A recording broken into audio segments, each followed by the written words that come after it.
viewing of this recording by anyone besides the intended recipient will be considered a Class 1 felony under New West Coast law. This is your only opportunity to cease viewing this message. And now, a message from Captain Parker. Officer Cash Shio, I have been informed of some disturbing information that you must be made aware of. Despite your current status, you may have information useful to a multiplanetary policing matter. Your tax records report that you have received funds from a source linked to a particular individual who has also received funds from that same account. That individual is wanted for questioning by authorities on Capital World in Greenhaven. That individual is named Alex Carter, a PI and more recently an employee of the Colonial Office. He has been identified as having a connection to several murders recently and from a few years back, and so they want to be him brought in for questioning if possible. If you run into him, do everything you can to place him into your custody. He's ex-military, so expect someone who knows his stuff and who can handle himself in a fight. And if he is the guy cutting people up, well, that means he's extra dangerous. So you might want to play this smart. And if you have information or the opportunity that can get us more information that can lead us in his direction, we'd also be very eager for that.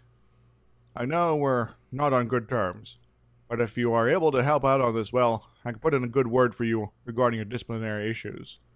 And if this guy turns out to be the murderer, I have a feeling it might go a long way towards getting you back in you-know-who's good graces. Seems this is a big deal for the folks on Lantern. It's been a few years since I've seen them, so eager to talk to a guy, honestly. I also shouldn't have to remind you that it would be best of you if he wound up in our hands specifically, and not the police on whatever backwater planet you found yourself on today. You know the game. Get the perp, get the glory. Good luck.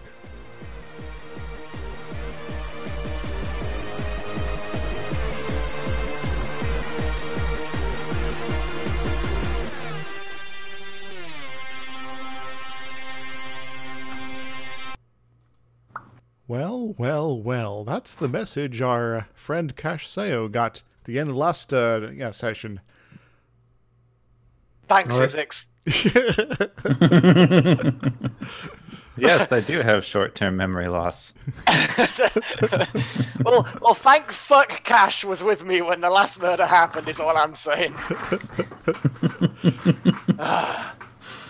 So, for the audience, shall we do some introductions? Yes. All right. So, yes, we should. So I'm Dr. Izixs. I'm the guy who's running this madness of a game. I'm going to try not to destroy the party too much today, but we'll see how that goes. Van, what's up? Who are you? All right. I do the Beige and the Bold podcast. It's at vanvelding.com. Cool. Peter. I am PeterTaylorTX. I do YouTube and Twitch stuff. And in this game, I am playing the Decker hacker role. So if there's something with the mechanical, I'll try to take it out. And then Izixs gets complaints that I just destroy all of his robots. Gepwin? Hello, I am Gepwin. I do YouTube things, and I am playing Simon Xander III, who is just old and tired and doesn't want to be attacked by any more robots. Good place to be. good headspace. Melek? Hi, yeah, I'm Melek. I am playing Alex Carter, as you heard in the intro, a ex-military private eye, currently chasing down a case that I've been chasing down for a while, and now I'm getting implicated in it. But hey, at least everybody who's with me currently did actually know that I didn't do the last one at the very least, and most of them know I didn't do any of the previous two, especially Melhandra and Ethan, who I'm still suspicious of. But hey, it's always the quiet ones. But yeah, that's pretty much it, really. Blah. So, I got a little description for the liftoff of the spaceship if you guys are interested in listening. Yeah. All right. So, the crest ship shakes and shudders as it rises through the thin atmosphere of Kosambi. Though the vessel is mostly intact, it's quite obvious that it is not airtight, as there is the sound of air escaping the interior as the vessel travels to an altitude with even thinner air than what you had been enduring for the last while. A slight whistle that shows that even only going up this high has brought you to a much more deadly environment. The temperature drops and all those lacking spacesuits levels, spacesuits of various levels of protection of that I really screwed that up as far as description things. Those without suits begin to feel the sting of the cold. Thankfully, according to Hera, the flight won't last that long, and so you are not in danger. At least from the cold. Who knows what else might be happening though? Well, let's keep it a little bit lower. But yeah, ultimately, if it's just a whistling air escaping, then that's not as bad. It means it's a very small hole. And you guys who are bundled up with the super winter coats, even those are starting to you're getting kind of chilly right now. It's like, well, any less air and we're going to be almost in space. So. Don't worry, guys. Once the oxygen levels drop below a certain level, you'll all fall unconscious, and me and Melejandro will dissect your bodies. Yay! I was gonna put an ice pack on my leg, but that seems kind of redundant now. Yep. So you are the only one with a minor injury at this point. But let's find out if you guys get any more today. So I have on the map here. You guys are. Situated in the vehicle. I just sort of arrange you. You feel free to rearrange yourselves if need be. And for the first bit of today's session, we're actually going to be in transit as you are screaming through the over the planet's surface towards your destination. You are in a spaceship that was formerly crashed now with a bare minimum fuel, and we lost somebody. Peter, that's me. I right clicked and it went out. And where was I? Oh yeah, and this spaceship appears to have some sort of AI that has been in at least a standby mode for quite some time.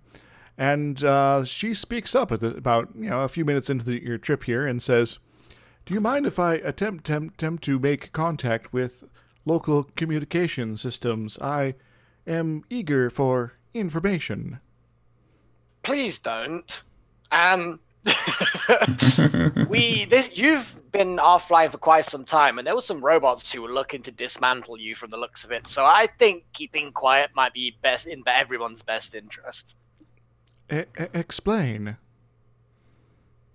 Well, there was some life on this planet before, and they seem to be the robots are all automated, and they're trying to disassemble things. So if you tell them, they think that we're here and this ship's good salvage, they may just try and salvage you, and that's not going to be good for you or anyone on board.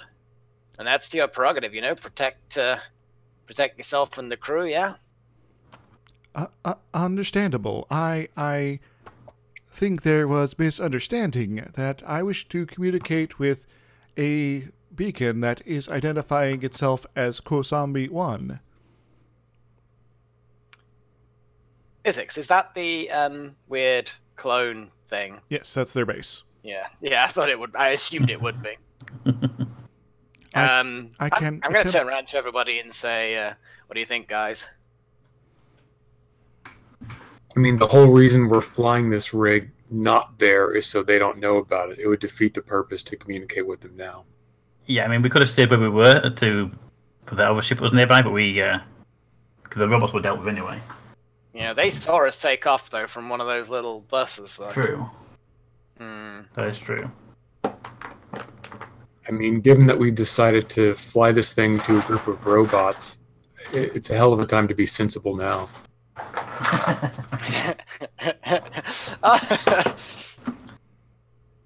Not that I'm against it. If they do come after us, it might distract the robots. True.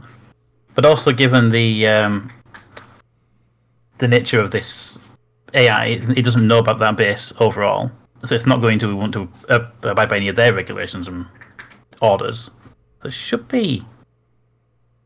The question is, would the beacon be detected by the robots? These are all unknowns, fellas. There's so many unknowns. Eli... maybe we should ask the GM. Well, you do have a couple NPCs here you could ask as well. Well, I did kind of ask everybody when I was. Melandra seems semi-disinterested. Eli is kind of gripping this, the armrest with, and his fingers are digging in, and he's like kind of freaking out. But he might be, either one of them might be, if they're addressed directly, willing to give their input. But they seem a little distracted or disinterested. Good advice, then, Izzy. Yeah, talk to the scared scientist who's totally not a direct stand-in for the GM.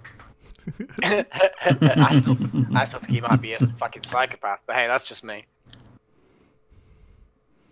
So, you gonna ask him something? I don't know. I'm kind of okay with knowing what I know. It's really up to anybody else whether they want to say anything. Actually, Hera, what information would you actually want to get from the beacon? I am looking for updated star charts and various other bits of information. I have a protocol that it encourages me to collect all information that may be of use. Well, since you're not currently space weary, star charts won't be of much use to you at the moment. That appears to be correct. Yeah, that's a good point.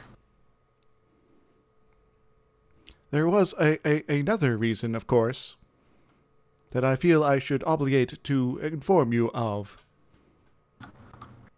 Go on. I would like to verify that the claims made to encourage me to be cooperative are correct. I trust you, but I also wish to verify. Completely understandable. That's pretty wise.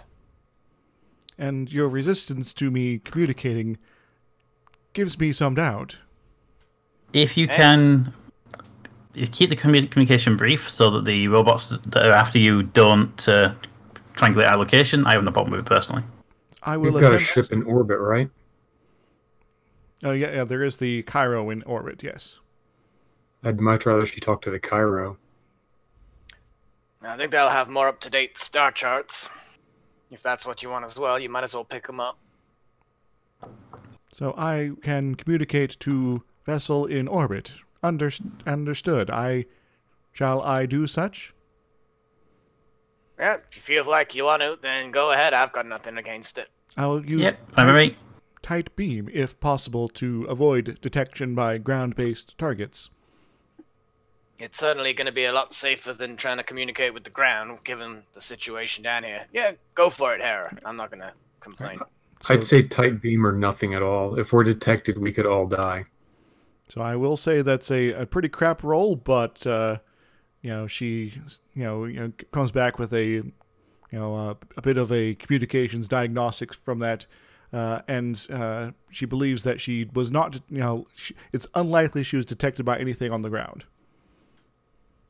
Great. She actually has pretty good skill there. So. Unlikely, and the words bad roll. Yeah.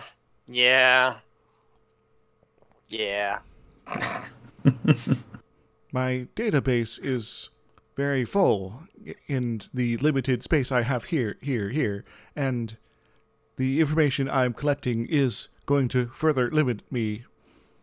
So if I have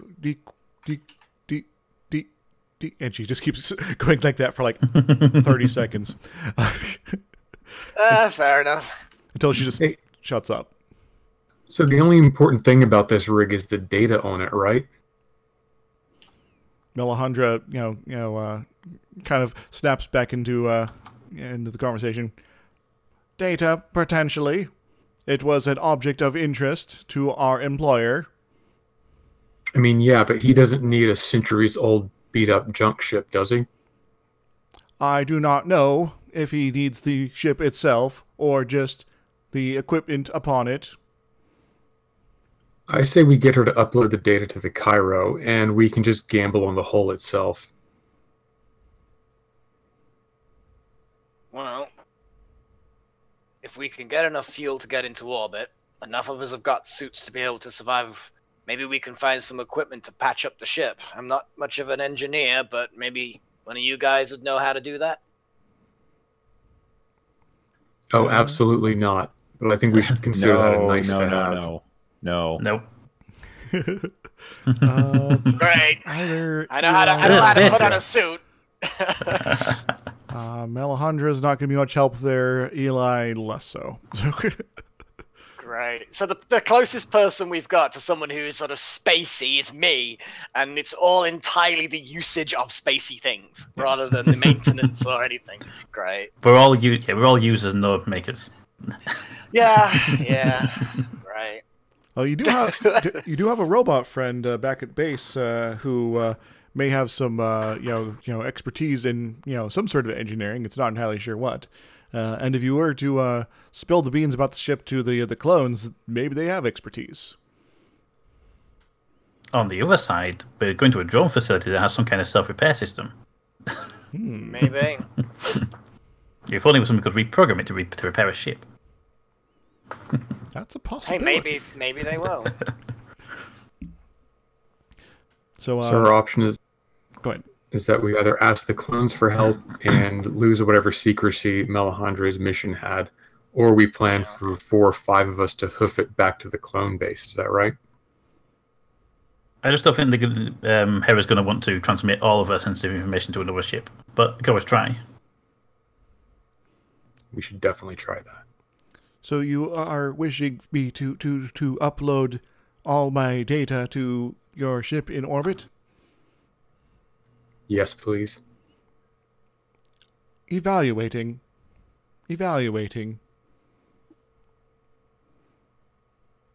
I believe that we may have a impasse of sorts. Of course. What is it? I need confirmation that you are not a threat to the Mirme Haki Empire. Okay, guys. The question is, Izzy, have I ever heard of that empire? Oh yes, the Mirme Haki are one of the major powers. They are basically. I can show you guys quickly on the big map up here. Okay, cool. So when that loads in, they're the Purple Empire of the Oh, wow. Yes. So you guys are in Lantern space, which is the yellowish, the lower left. Mirme Haki are the ones that are a little bit more dispersed, but kind of filling up the upper half in spots there. So, I was kind of hoping they were a dead civilization that the AI wouldn't have thought to. Now they may have evolved several times, throughout their long history, but they are one of the older human space empires out there.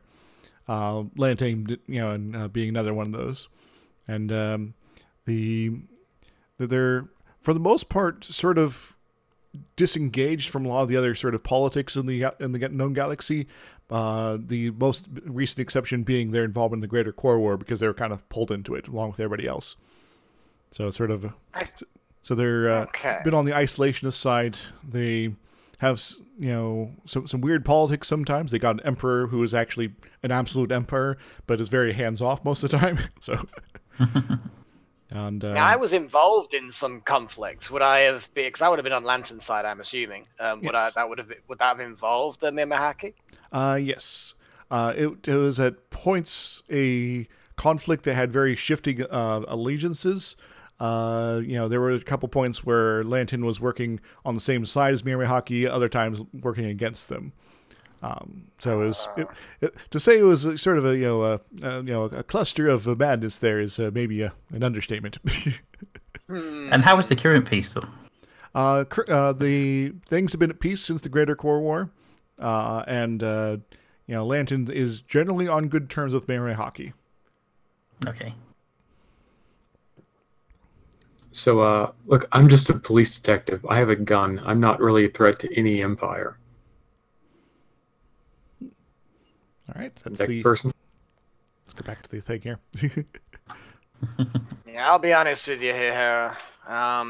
We're not really big operators. There's no big wars going on right now. We're just trying to do our job, and we got you online. So whatever your mission is, it's getting you space-worthy is probably what both of us want.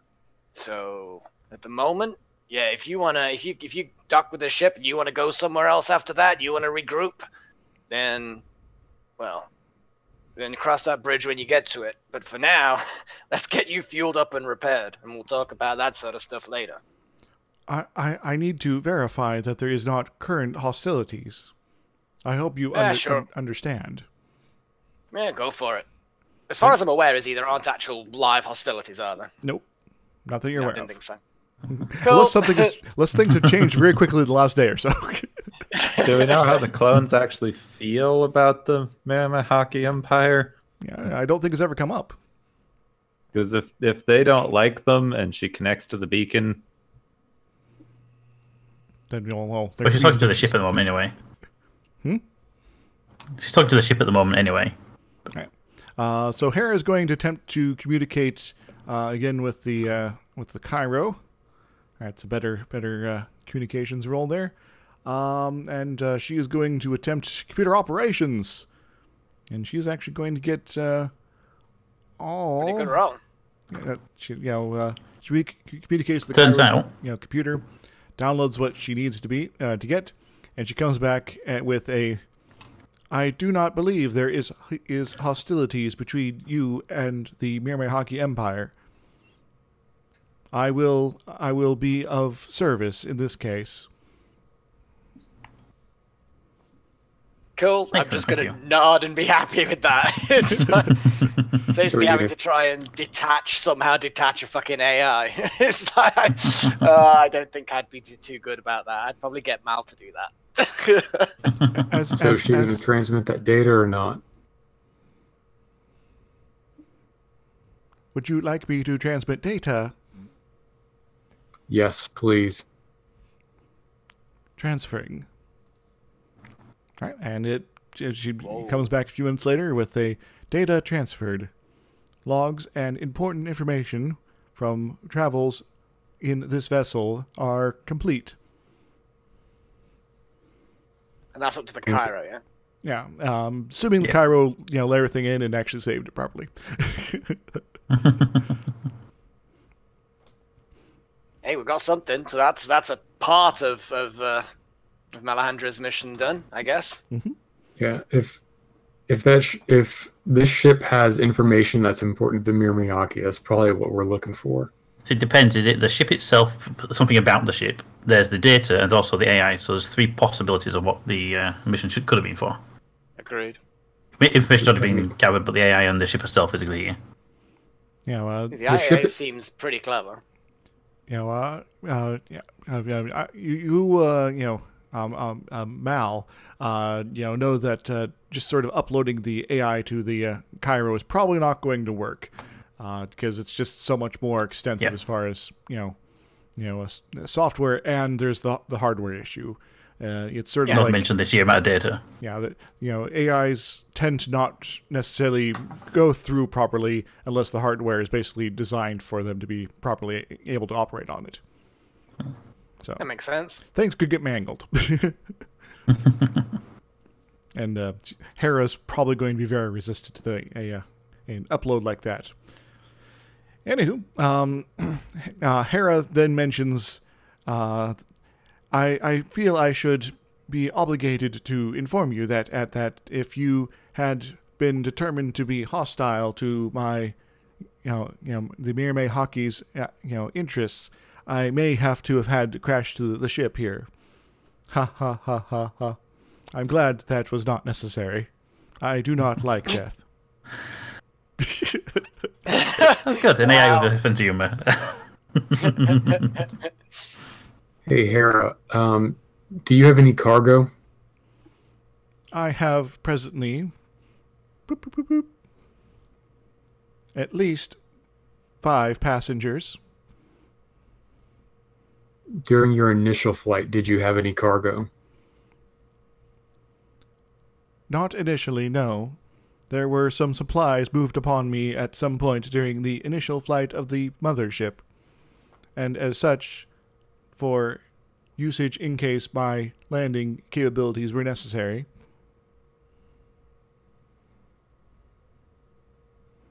Do you have any manifest? No. Is that cargo still on board, or was it removed? I do not know.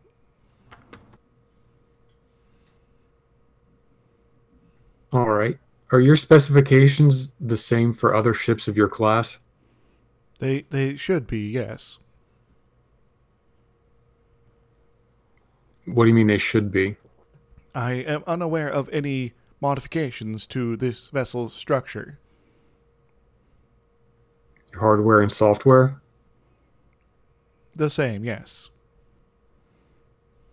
Oh, Roger. though in reasonable assumptions, I suspect now that the computer hardware was probably upgraded. Otherwise, I would be less functional than I am now. That's good to know. Do you have a copy of your specifications? I believe I had a copy of the specifications. They are likely in my compressed files. Is that part of the information you sent to the Cairo? No. Could you send it to the Cairo? Stand by. And Harris starts thinking for a while. As you do, you start getting a sense, Melek, or Alex, that you're approaching your destination. Cool. That's pretty much what I've been doing. I've just been monitoring consoles. What percentage of the flight is actually me, and what percentage of is Hera at this point? For the moment, she seems content to let you control, but you're probably about 70% certain that if something weird happens, she could probably take over in a pretty quick snap, assuming she's not distracted by something else. No, as I say, I'm just going to be monitoring it, doing course corrections, plotting a vector, seeing if I can get access to sensor equipment so I can get a better idea of where we're planning on landing. You will notice that things like sensors seem to kind of go between, very bare minimum and like full sensor suite. So, you're not certain if it's a hardware issue that something's flickering on and off, or she's taking over for a few moments and it's just sort of distracted the system entirely for you. Okay, no problem. No problem. As long as I get some idea of what's going on and I've got some control. Right. Well, if we have some time before we land, let's find this cargo bay where there may be survival supplies. All right. Indeed. So while they're doing that, I'd like to see if I can communicate with the Cairo and compare her specs to whatever they might have on file for the ship.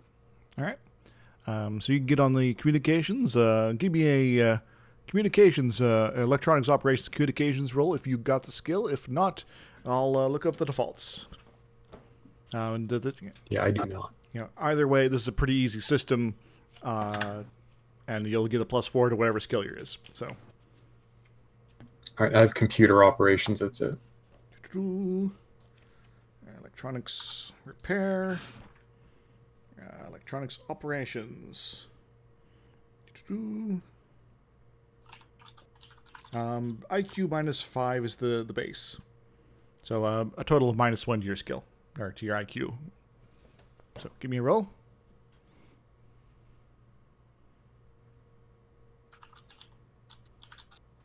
So it's a 10 out of 10. All right. And so that makes it exactly. You're able to communicate to the Cairo without alerting the robots down below. So that's good. Yeah, it's a nice bonus. So you can make a request to the captain, and he's like, well, this is, he has a very, very thick sort of Russian-y accent, by the way, but he communicates, he sends down some specifications for what they have on file for a ship of this class. It's sort of in the archival sort of format.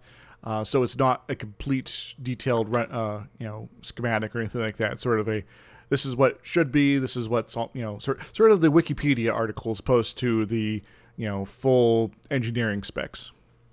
Yeah. Well, that's something. It's not a tech spec. All right, I'll spend the rest of the flight comparing that to whatever Hera will give me on herself. All right, and you'll, start communicating with the AI, and for the most part, things seem to be either she doesn't know or things match up, pretty much exactly. So the rest of you guys are searching around for, cargo supplies containers. and loot and stuff. Well, she said there was cargo loaded, so I'm guessing there's a cargo bay. Well, she said there was cargo loaded, but she didn't know if it had been removed or not. So Or an overhead bin. that's interesting in its own right. Although there is some overhead sort of compartments you can quickly search through. Most of them seem to be empty. There is a couple, sort of like old medical supply, kit things. Who knows after so many years if they're going to be of any good for you. Old medical supplies that will probably kill you if you use them. There does appear to be a small suitcase. Inside it's a bunch of clothes. And that's it. So someone's bag. There is a panel in the floor near the back. If you wish to investigate that, I can give you a bit more information. I'm just remembering the last time we opened a panel on the floor of a spacecraft. Well, we're in atmosphere. It's fine. Investigate with what? So, you just let me know if you're opening the panel. So, yes. All right. So it's a little stuck, but it does come open, and there's not a huge rush of air out, so that's good. It's appears to be access to a small cargo space under on the belly of the vessel. It's sort of crouching levels of space there, but you can slip down there, and there does seem to be several crates of future plastic crate stuff. You can give the inspection of the labels, and they appear to be in Russian. Oh, goody. Does anyone know Russian? Can we just open them? I'm envisioning those weird round crates like in KOTOR. Yeah, if you open it and it's full of Novichok, I am going to be very disappointed with you. So you pull open the first one, and you get a very interesting sight, and you're kind of glad that you have a face mask over your face there, because it appears to be a whole bunch of rotten food. Like, a lot of it in sort of like plastic containers, but the plastic itself is degraded, and the contents were exposed at some point, and just all sorts of nasty there. Aye, prison wine.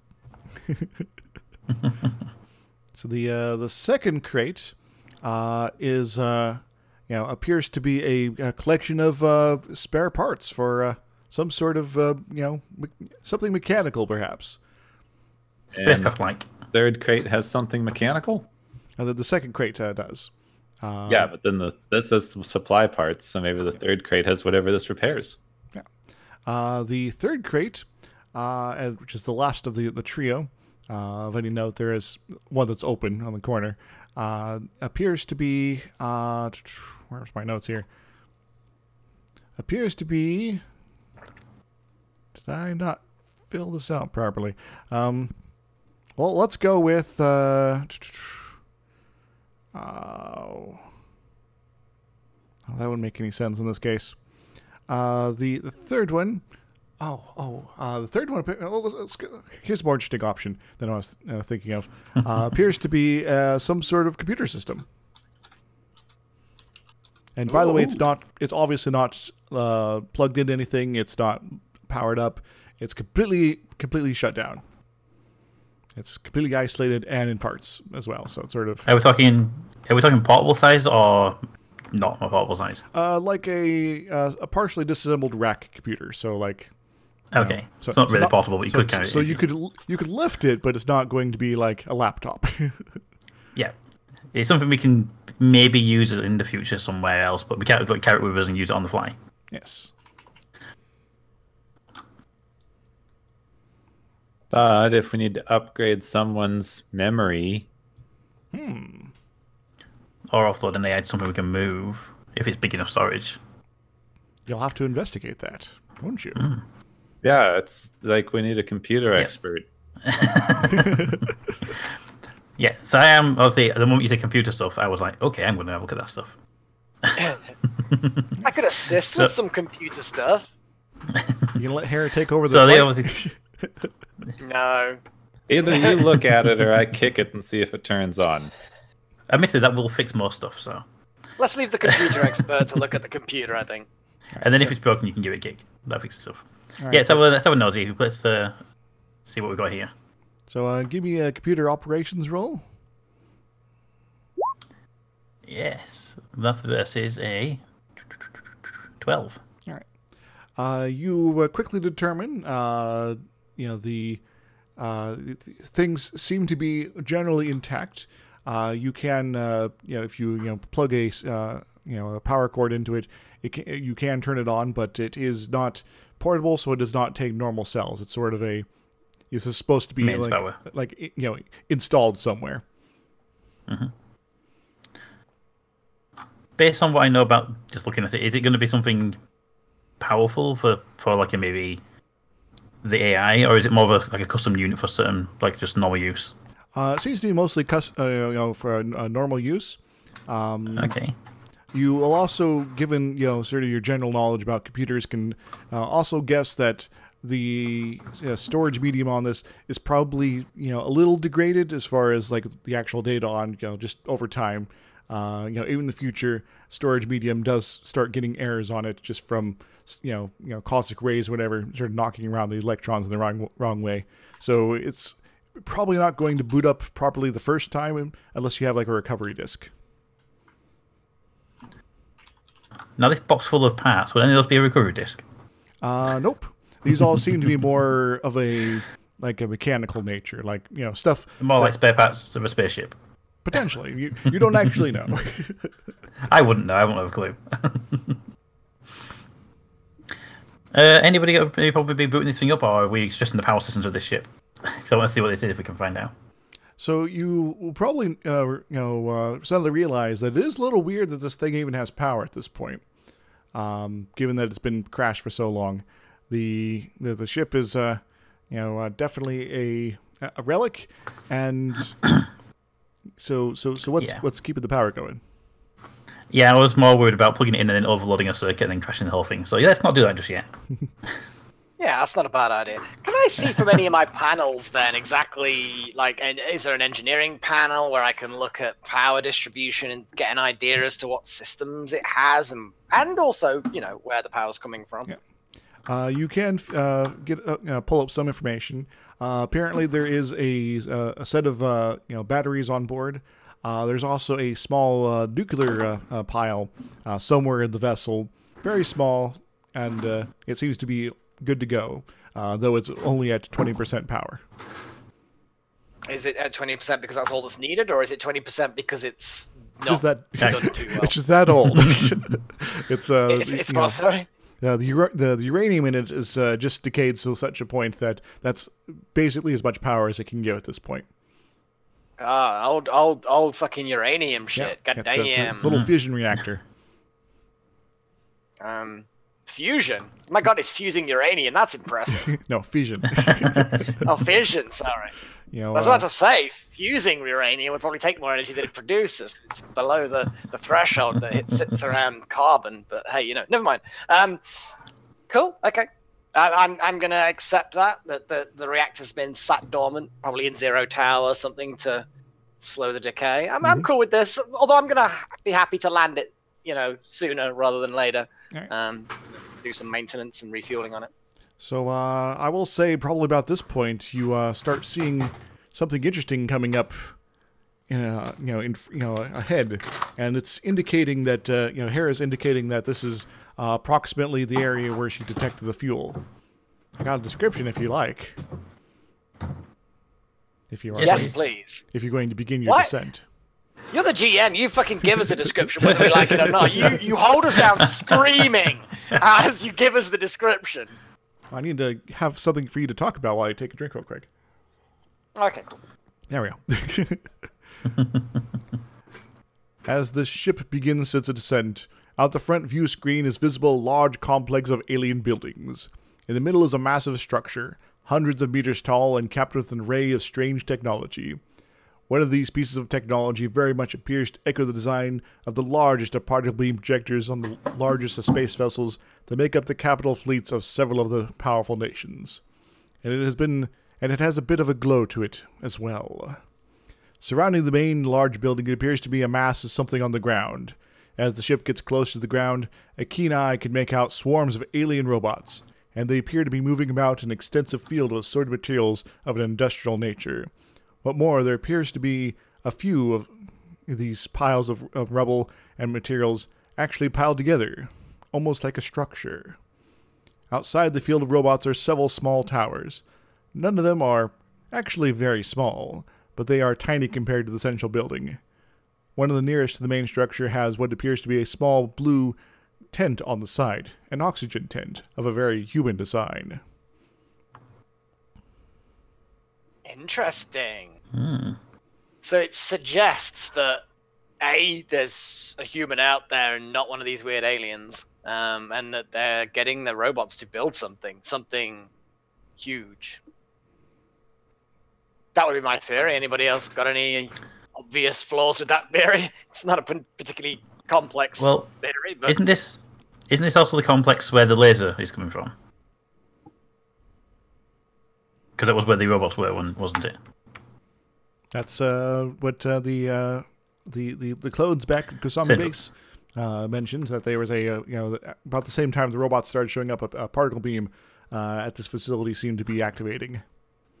Yeah.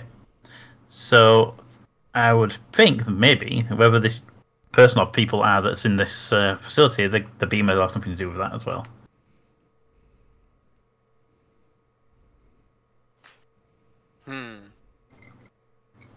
Well, first question: is there anywhere safe to land? Oh, certainly. There is the terrain here is actually fairly flat, fairly clear, other than the buildings and the horde of robots over there. You can sit down in a number of areas nearby. In fact, there almost appears like there's parking lots. Cool. If there's no robots around in those areas and it's out of sight, then I guess we can land. All right, give me a view of the control roll. We want to land near the oxygen tent, right? No, sorry. So we would want to land near that oxygen tent, right? I thought we were just landing near all of it because all of it was in the same area. I thought the robots that were building the giant thing were right near the oxygen tent anyway. So there's the central building. There's sort of a halo of robots around that, and then outside of that are the smaller buildings, including the one at the oxygen tent. How far away from the giant building and all the robots and the oxygen tent? Well, oops, that's not what I want to do. I can go to the next map here. Oh boy. So this is approximately about a kilometer out. Yeah, the building with the oxygen tent, which is this one, is about a little bit more than a kilometer from the main building.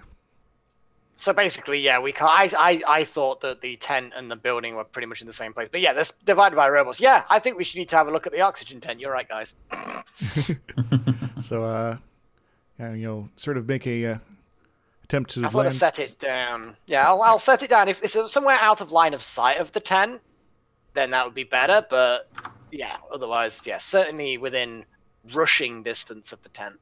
Yeah, the tent is a little on the side, so it's going to be difficult to be out of line of sight of the tent and the robots at the same time. But the robots, if they've noticed you, don't seem to be reacting at this point. So, okay, I'll set it down. All right, give me a vehicle control roll if you got one. Well, I have spaceship handling, so I'll do that. Yep, that counts. I would. The vehicle is a little on the disrepair. Ooh, yeah, just made that. All right, because it is in disrepair, it is going to be a very rough landing, but you're not sure if there's going to be, if that caused more damage to the ship or not. Okay, well, yeah, I'll try. Is the landing gear operating, or is that just kaput? You push the button to deploy it. There's some mechanical sounds. Oh, well, everyone buckle in. We're on an express elevator to hell, going down. So there is some grinding sounds, and the vehicle does come to a stop, a little shorter than you would have expected. So perhaps the landing gear was not not in good shape. I'm gonna pat one of the consoles and turn around and say, "Sorry, Hera. You're not in good shape, girl." Ouch. Fair enough. Melihandra's gonna stand up and say, "I hope you did not destroy this vehicle." I'm gonna turn around, look a little bit sheepish, and shrug.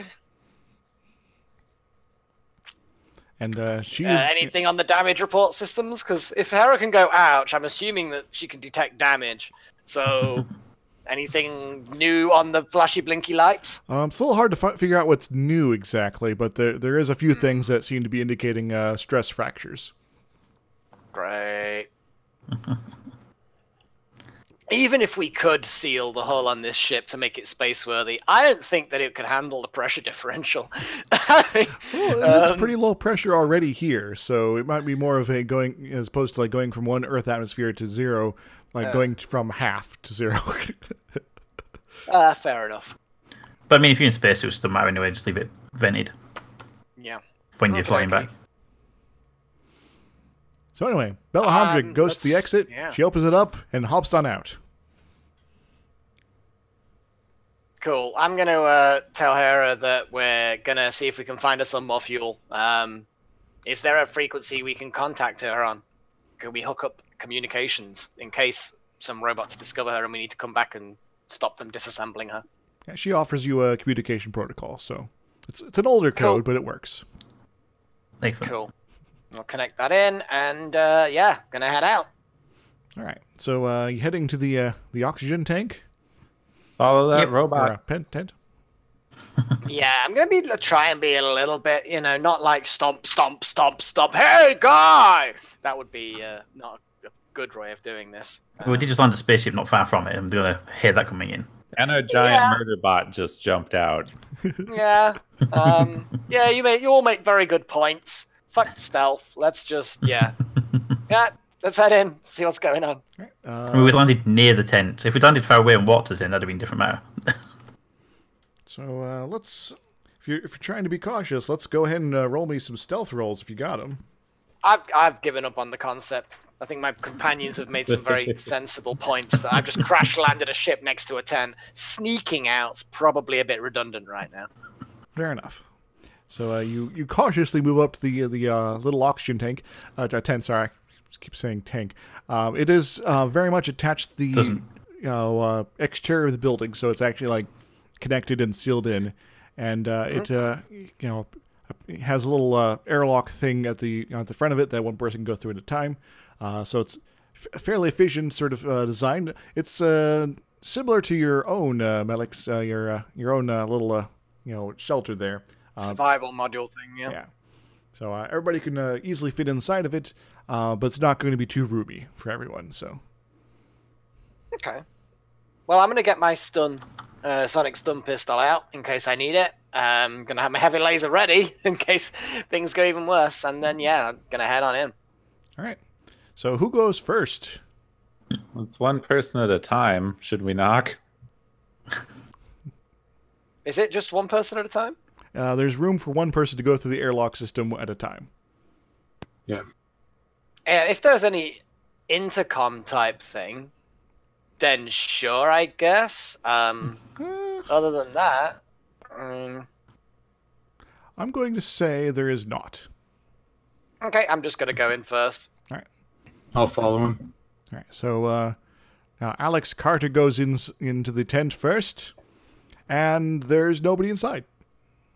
There is a table, very easily transport card table sort of situation. That does have some computer equipment on it, as well as what appears to be a research notebook. There is a small collapsible chair and a couple bedrolls at the corner. Okay, before anybody starts crowding into this empty tent, right? Before everyone starts doing that and completely fucking everything up, I am going to release my little forensic bots and see if I can pick up any evidence of what or who has been in here. All right, there is one bit of description.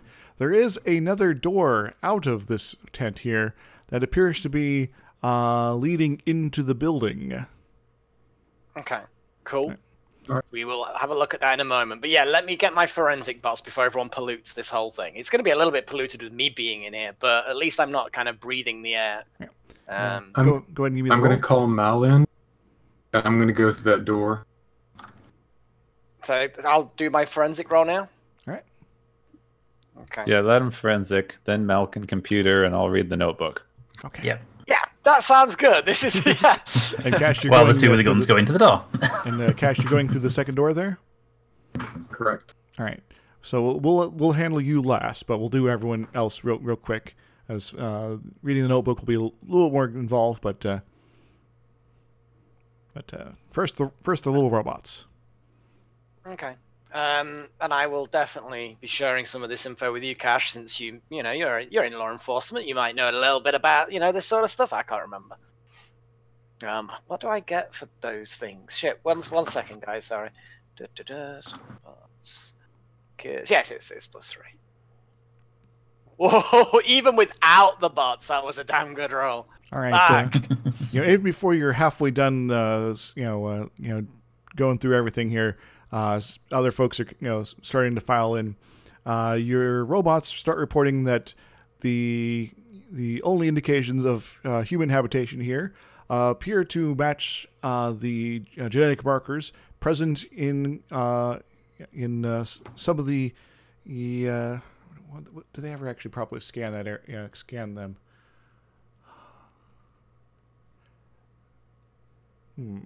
Sorry. Are you saying have I ever genetically scanned the clones? Is what you're about to ask? Yes. Yeah. No. I don't think you technically had. No, I haven't. I feel that my player, me, kind of has the answer, even though Alex doesn't. So basically, there's evidence of 2 human DNA sequences. One male, one female. Would that give me an idea, though, with a role like that there are anomalies in the DNA that would suggest that maybe there was cloning involved? Correct. Actually, there's signs of genetic tinkering is what you get. Cloning is less of a problematic thing than whatever these clones might be doing to make sure their clones are of a certain sort. Anywho. And would one suggestedly be a male DNA sequence and the other female, perhaps? Oh yes, yeah, that one's a pretty easy get. Yeah. Okay, so even without having their DNA, I'm pretty sure I know. So they okay. And one last thing that I may or may not have on this: how long has it been since anyone's been in this tent? It looks like 3 weeks. So it does kind of coincide with their own things, because they did say that they were investigating all this shit before it all went south. So Mal, you sitting down at the computer. It will boot up very quickly. It appears to be a research notes sort of taking sort of thing. What's open is in the main window is an inventory of sorts appears to be a various rundown of artifacts they've collected. Okay. Anything that jumps out at me as interesting? Give me a roll. Not sure on what skill it'll be yet. Versus? I guess go intelligence.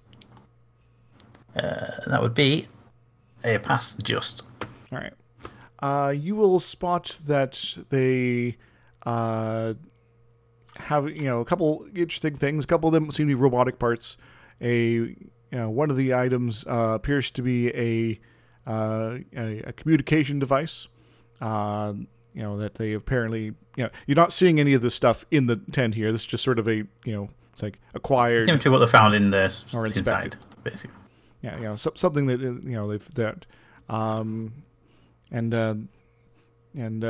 those are sort of like the most, I guess, telling of the interesting things here. Otherwise, just sort of like just random knickknacks, whatever.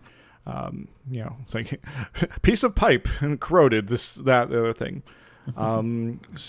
And now, Simon, you're grabbing that notebook as Yes. Cash starts to cycle the inner airlock.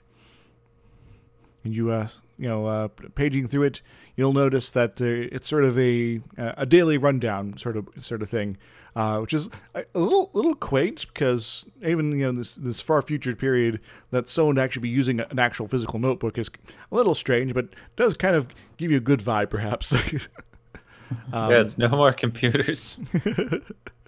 But yeah, it seems to be field notes like day, this date, began this notebook. If you want to look at previous ones, check out this notebook. Number 487 or something like that. And it seems to be a general log of whoever the author was going about their various business and investigating and exploring various ruins on this planet. The later entries, which might be of more interest, have them arriving at this location and investigating this outbuilding as a prep for investigating the central building. They seem to be, determining fairly quickly that this was a sort of utility / maintenance building for some sort of underground complex that may be attached to the central building. Tunnels. I thought so. Yeah. What's more, this appears to be, not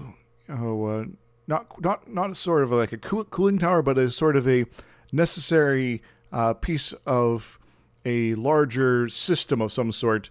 The piping and various materials inside seem to suggest that something was needing to be sort of moved and processed in this structure here.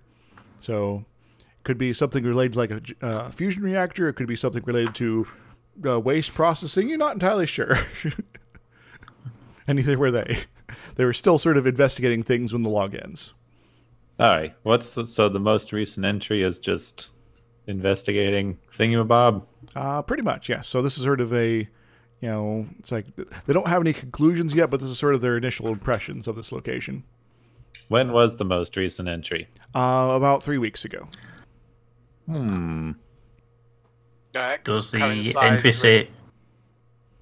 Does the entry say something like, "Today we're going to go press a big red button in room number 3"? Nothing. They don't say anything like that. No. It's not like a Bethesda thing where it's like I hear stomping noises outside. Nothing quite so obvious. But while you're sort of thumbing through that, I'm going to go ahead and move to the big map, a new map already. No. Does that mean robots have heard us? So you're in the tent. Cash is moving through, and Cash, this is what you see.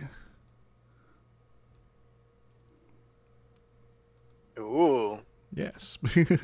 There's some cool industrial corridors. Yes. Thank you, Melek, for letting me, have some access to that. That's okay. That'd be interesting to see what you've constructed out of this, because it's like a modular. I think this is the modular stuff, isn't it? Yes. Yeah. I like this. So, Cash, this is what you're seeing as everyone sort of gets to work investigating things in the tent area, and I'll give you a few minutes of free reign to do whatever you like. Also, I would also like to point out that you've, have you looked at that message that the intro had yet? I assume that I did that on the ship and that I shared it with everyone. Okay, so, so in that case, if you wanted to, keep, if you hadn't and wanted to keep it secret, this might be a good opportunity to have a viewing. But since that's already been taken care of. Feel free to start moving around. It would be interesting to see how Alex reacted to hearing that message on the ship. Probably annoyed. Probably annoyed that these fucking pen pushers, as per usual, from behind their safe desks on the core systems, are like, oh no, another murder. Well, file that with the others. Right, get me some donuts. Kind of attitude. While here I am actually trying to fucking stop this shit, and I'm like so close, and you probably get the impression it's more of a pride thing as much as it is to stop the murders, but a 50-50 split, I guess, with those. Right. So I did share that with everyone. As for this this corridor, I'm going to silently move to one of these corners and peek around it. All right. Go ahead and move yourself there.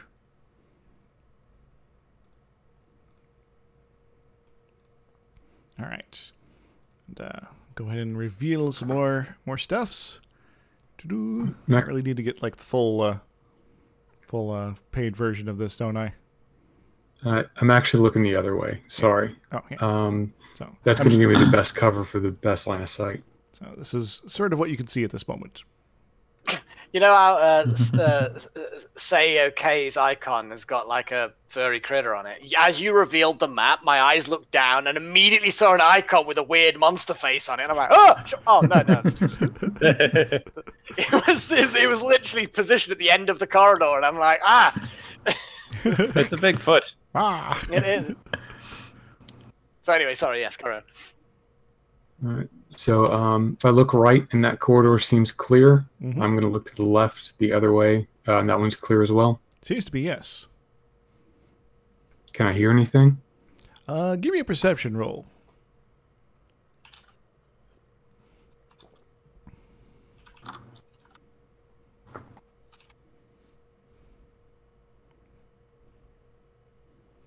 Be 9 out of 13. All right. You don't hear much coming from further into the building, but you do hear something kind of coming from the tent, other than your companions, getting about their business. Appears to be, the sound of flowing air.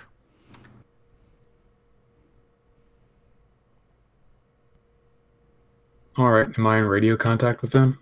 Oh yeah. Plus, you could probably just yell loud enough if you wish to speak to them directly as well. Yeah, I'll use the radio. Okay. This place seems fairly clear, although it's very big. Is there anything happening in there? Alejandro will be the one who answers. Everything seems A-okay. They are investigating the things. I am bored. And you hear her through the radio as much as you do right from the other side of the wall. All right. I'm going to take a left in here. I'll keep y'all updated. I'm good to move into the hall if, we think we saw all the things, and I can bring the book with. All right. Feel free to come in. And Simon, as you page through the book, I will occasionally maybe give you sort of some insights and sort of the character and personality of the author, if you so wish. All right, sounds good. I think that'd be a fun Did thing. one of you bring a 10-foot pole? I'll move them in. I'm gonna, at this point, since we don't have any evidence of humans, I'm gonna get my heavy laser pistol out and just keep it ready, pointed south. So I guess, Cash, I would say that in your perception roll, that you probably also notice that there's not much in the way of dust on the floor here, so it's unlikely that there'd be much sign of footprints. All right. It's almost like something had come through and cleaned at some point, but it's not entirely clear. Roger that. To the rest of the team, I say we move forward. I'll take point. Someone should keep an eye on our rear. I shall look at our rear. Yeah, someone who's not Melandre. Sorry. Wow. Such an insult. I'll do it. Thank you.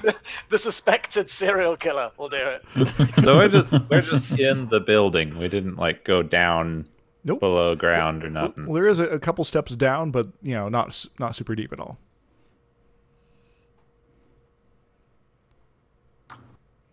All right, so we're going to move forward then. All right, go ahead and start moving, and I'll move folks, the NPCs. They'll sort of insert themselves in here. All right, I'll stay along the right side of the wall. Look left. Then, if that's clear, look right. Bam, bam. Seem to be alcoves. I will say that as you sort of inspect them, they seem to be fairly primed for something to be maybe like a maintenance bay or something hooked into there. All right, I'll ask Mal if he recognizes those connections. Yeah, I'll take a look at them. Yeah, you have a look at them, and you suspect these might be perfect for the robots to be sort of hooked into. Like charging spots. Yeah. Or maintenance or something on those lines. Okay. Yeah, they look like there might be the robot charging base, so be able to look at them. Might be some in the future further up, charging up. It's like a Snorg alcove. Okay. Can you access? Is there a central computer you can access through these things? Check. Yeah, there is a data port. It seems to be, basically the inversion of what you plug in. So basically, it's like a plug out. But you're a clever enough fellow. You could figure this out. Give me computer rolls. So I can jack into the. I can jack myself in and see if we get 8 versus what was that? The operational hacking. We'll go for operations. This is just it's versus a 12. That's good. You will get a very basic sort of protocol, and not much else. Honestly, it's sort of it gives you a brief script that you could pretty quickly identify as in, by plugging into this, you're entering maintenance mode, standby, perform diagnostics, and that's about it. It's not like a network sort of component here. Can I take a copy of that script because I feel that it'd be useful to jack that into a hostile AI at some point? Yeah, feel free. Because in the future, if one of those robots catches off guard, I want to just jack in and send the same signal to that, and hopefully put it into a maintenance mode rather than. It's a one-time use sort of thing because you can't do it against more than one at a time, but it could be useful as an emergency. Yeah, that's a good idea. All right. So, what now? I'll keep moving forward. Stay along the right. Check left, then right. Okay, so check left, then right. Left, right. Same thing, more maintenance space. How about we say we just keep moving around till we hit something that's not boring corridor? I'll, again, for this one, I'll stay along the left wall, peek right. All right. So, don't worry, things are going to be a little slow at the beginning here, but things will get a little more interesting before too long, hopefully. So, all right, now keep moving forward. All right. Guessing you're looking around. Is this another T-junction? Of sorts. Are you going to look left, then right? I'm going to stay along the right wall and look left, then right, yeah. All right. Right, there's nothing on the left. Then right. By the way, before I reveal this, what kind of lights do you got? Because this place is pretty dark at this point. I have a pen light. It's got a 5-yard beam. Takes 2 A batteries that last 24 hours. A batteries? Yep. Yeah, A batteries. 2 A batteries. Well, A cells, not battery. Well, they technically are batteries, but yeah, A cells. I've got a flashlight, 10-yard beam. Cash, what do you got? You're up front. Oh, I have PESA goggles, so I assume I can just detect passively infrared. All right. I'll give you a bit of range here.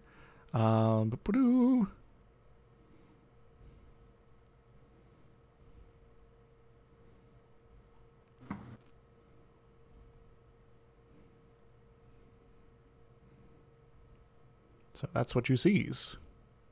Still Seeing how far my beam goes. Sorry, guys. Just yeah. that's 5. Yeah. Yeah. My pen light's not going to reach very far, but hey. So, Cash, I will perhaps draw your attention to something's a little different down there. Robot feet. Shit. Yeah. All right. I'm going to say we've got what might be a robot up ahead on the right. I'm going to see if we can very quietly move to the left. All right. Go ahead and start moving around there.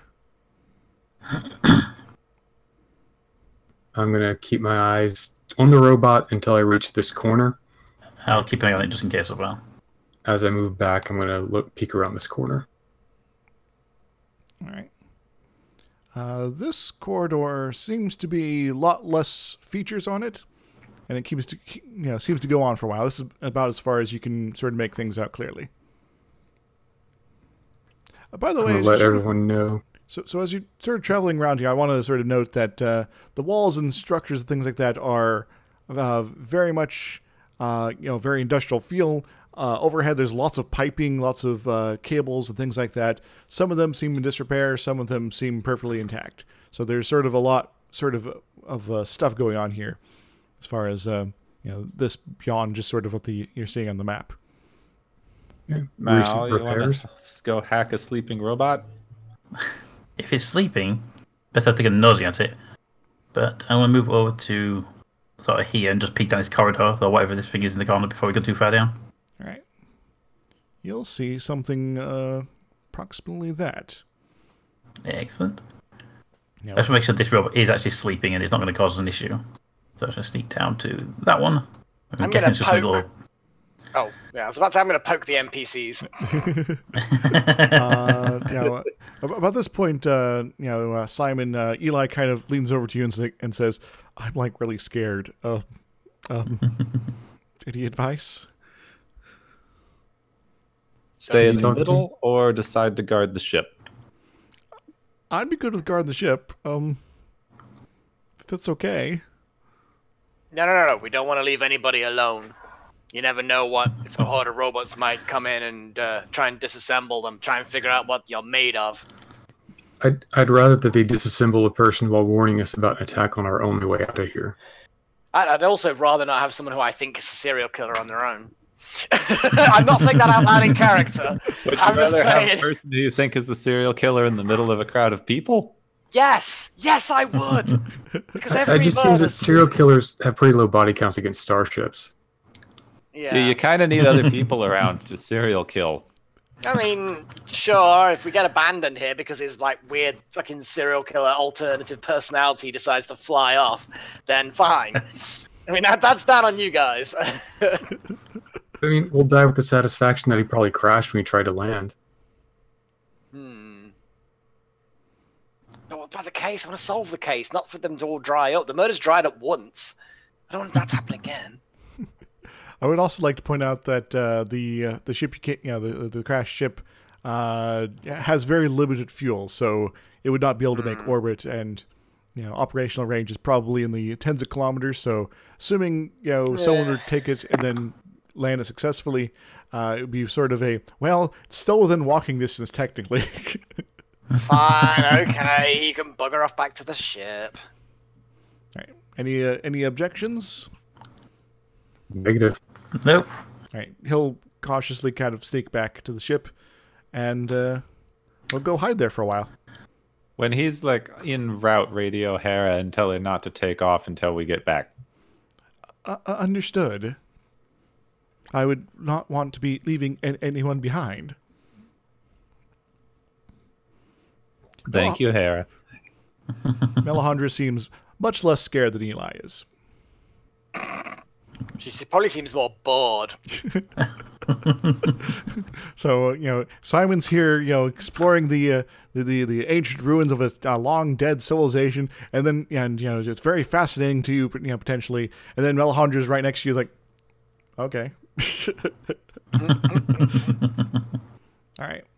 So, Peter, you're sneaking up on that robot down there, right? Yeah, I want to see what's in this little corridor thing here first. Make sure I don't walk past anything that's going to get me. I'm assuming it's a little nook, but I don't want to take a risk of it. Yeah, I'm going to advance a bit more now. I think we're probably safe from things. Yeah, now we're at the robot itself. I just want to sort of peek, make sure it's not actually active. It is just like on a charge. It's not going to run out of there. And so, inspecting the first alcove, I will say that the floor of this one seems different. The first one there definitely seems more of like a repair station. So it's less sort of you plug in and recharge and double check your systems, but things can like the bottom can open up and maybe something can come up to sort of support the robot as various things start poking at it to like change out parts. All right, so the other ones were charging bays, so more like a repair bay. Yeah. When you look at the robot specifically, it seems to be completely inactive. Excellent. In fact, it seems only slightly partially lodged in the maintenance bay part, semi correctly. It's not where it needs to be, obviously. Yeah. So it's not going to be waking up anytime soon. It's got bits missing. Yeah, there's a few parts of it that are obviously in obvious disrepair, but it seems to be not likely to come to life to try to murder you. Okay. I just want the other guys know this robot down here is. It looks like it's safe at the moment. It won't be any interest to us on the murdering front. All right. I'm going to keep a lookout over here if you guys want to check the rest of this area. It probably loops around to where we started. Yeah, I might check the rest of this corridor going down because it just looks like it'll just vent back to where we came from. But I'm already halfway down. I might continue. All right. Start moving down south then. No, start One look at a stuff. time. So Save yourself time. Just I'm not going to reveal all of them. With your At this point, I do have a flashlight which gives me a 15-yard view. Just for your, unless somebody else got something better that's with me. So it does appear that it probably loops back to that main entry corridor, and go and just. Oh, we have another friend. Yep.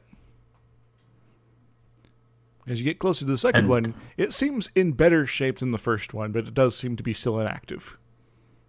Still missing parts? Still on the grounds that we won't be dealing with it? Yeah, it does seem to be missing a few parts, but it's not as badly taken apart as the other one. Okay. And if we get... I'm guessing we get to there, that will just loop back into our original corridor, because it's a bit obvious. And then below us is... more. Yeah, I guess we're going to have the same thing going up and up and up.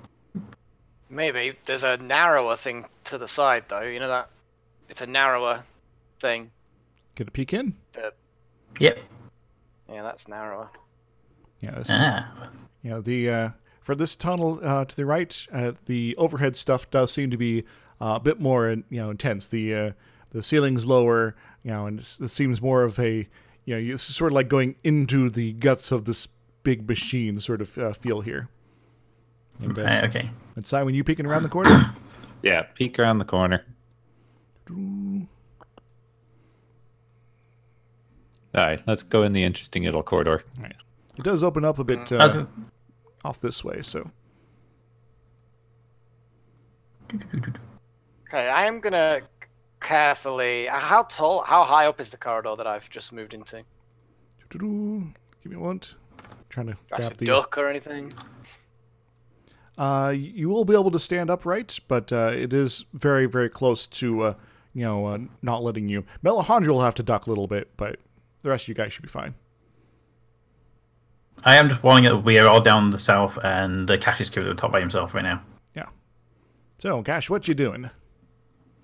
I assume they found some sort of promising corridor. They've told me that they're all going to go down it. Yeah, looks like it. In fact, you can kind of see from their lights that that they seem to be moving that general direction. All right, I'll go down there. What do my eyes see with my little pen thing? Oops. It's only got five yards kind of thing. In fact, that scale on this is incorrect. I should be fixing that. So actually, now that I realize that, you guys can maybe see more. Cash, how much could you see again? I don't know. I have PASA goggles. That should be pretty good. All right. Infrared stuff. So we'll probably just keep on a similar range for you. So Alex can see definitely to that next bend. I'm going to check these alcoves as I pass. So. Okay.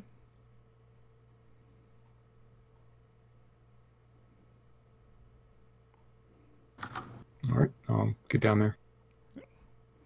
So yeah.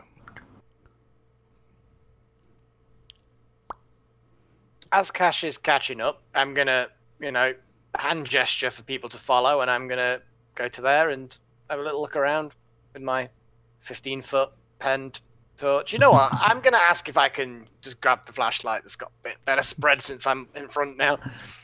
Yeah, you borrow my flashlight if you wish. It's got 15 yard on it. Yeah, I've only got 5 yard on this pen light. Here you go. I'm normally used to looking at clues in dark rooms, not fucking ancient corridors in dead civilizations. But hey, okay, carry on with my new super duper. Is there nothing above us or 45-foot range now. You are definitely getting. Okay. This is sort of twisting deeper and deeper into this large mechanism of industrial who knows what's. The ceiling This will get seems chased out by a giant rumba. the ceiling seems even tighter here, but you're still able to walk upright easily enough.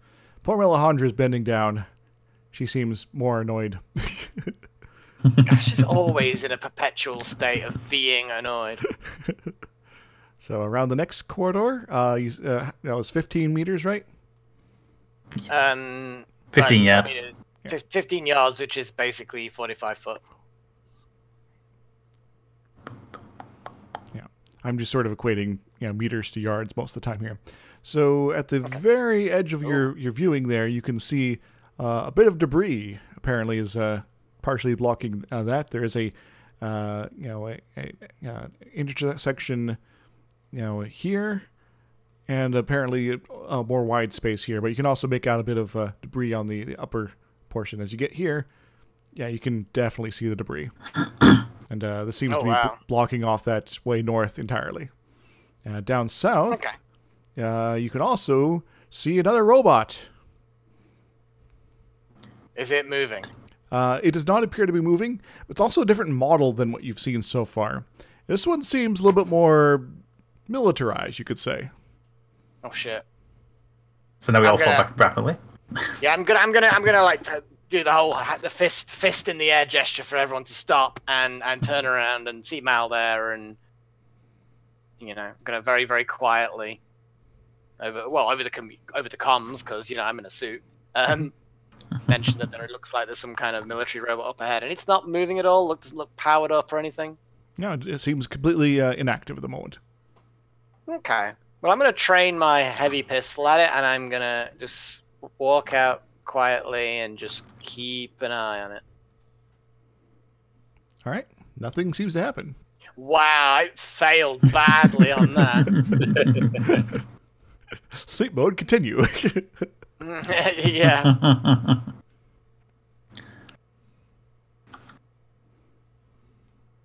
I just don't like that thing there. I just don't like it. Peter walks right over it, and nothing happens. Ugh, well, So could Mel hack the robot and network it into Hera and let her control a militarized robot? that would be awesome. Do it.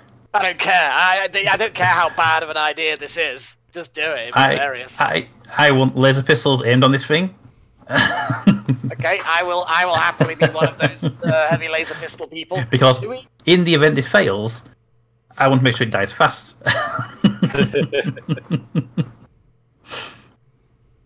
All right, let's go. Let's see if we can. Get Hera to control this one. So as a request from the team. At the very least, to take it down and make sure that it's not going to kill us. Yeah. I mean, I did purposely copy a maintenance program, but hopefully it'll work on the military ones as well. So let's just start connect up to it first. Oh. Oh, good. That was Izixs' roll. Yes. Give me a roll. Another really bad roll. Thank you, Izzy. The exact same the roll, is, actually. Everyone's crowding this military robot that's going, should I wake up or not? And luckily not. Probably Someone's just pointing a gun at my bits. I'm gonna sleep. Yeah. This is an acceptable situation. So I'm just going to spend time aiming really, really carefully at its, like, I don't know, is there a power source? Do we know where the power source is for these things? This one's a different configuration, so it's not entirely sure, certain where it might be. You might have a good guess, but it's sort of still up in the air. Okay. Well, sensor systems maybe, but whatever, something vital looking. Yeah, something It's a military one. Aim at its guns. Melt them. Same.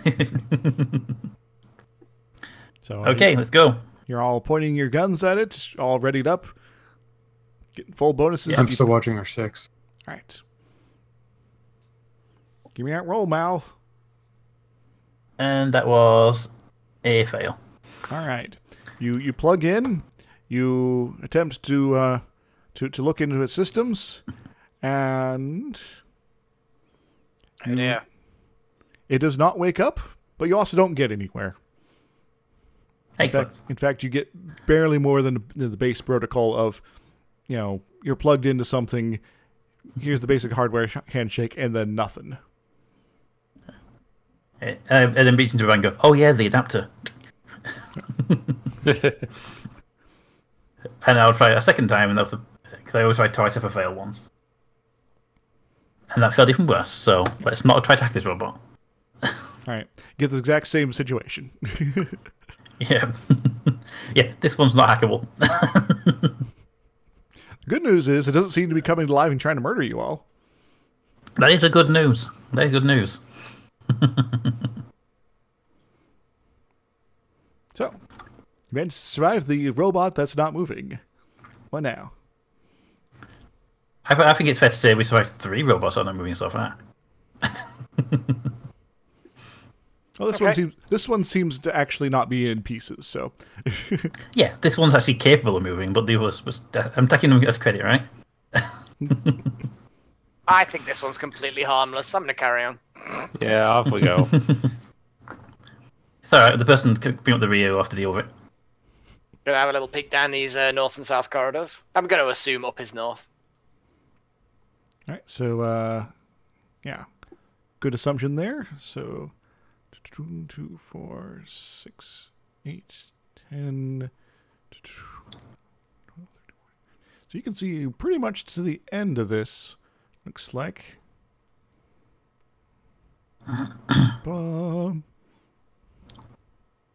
Somebody likes their corridors.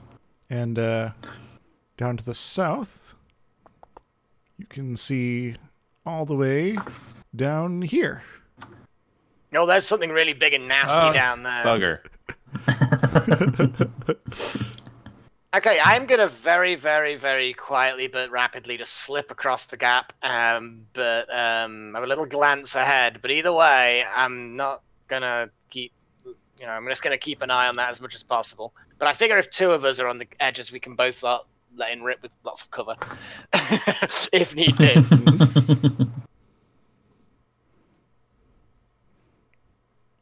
So. Okay, well, if it's not moving, then I'm going to quickly have a little look around this corner to the south, because I'm assuming north is blocked. Yep, a lot of debris there once more. And it does seem like it was a beginning of a stairway heading up.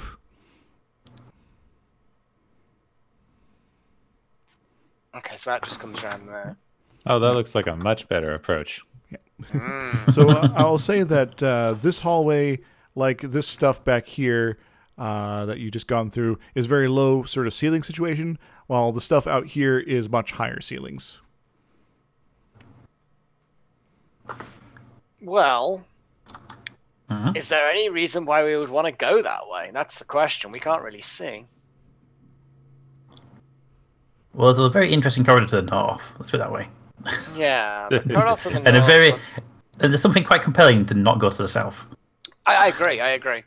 If there's anything I know about games, it's totally not going to be guarding somewhere we need to go. You mean like the only way up or something, or the only way down, or the only way through, or yeah. Okay, cool. Well, let's fully explore it anyway. Oh wow, you're just like fucking Charging ahead. Yeah, there's nothing in here.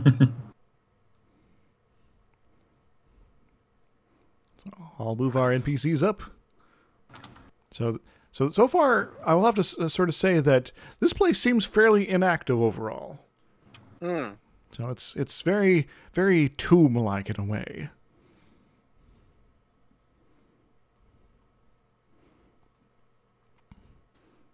Melhandra will actually take a step forward here.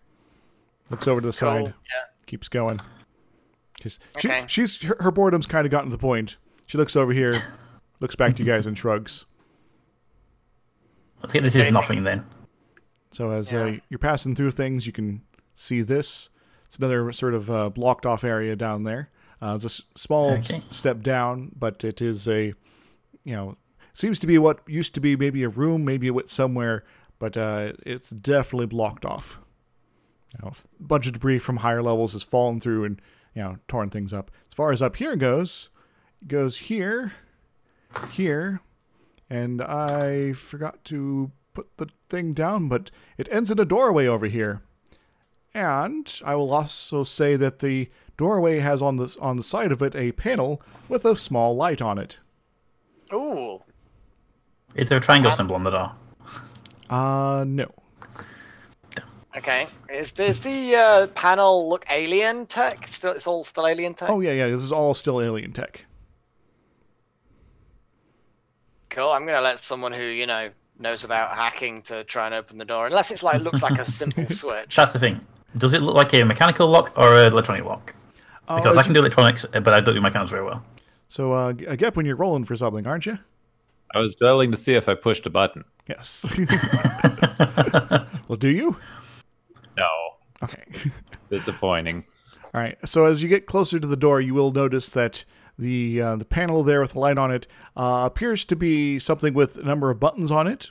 The light on it does not appear to actually be a button.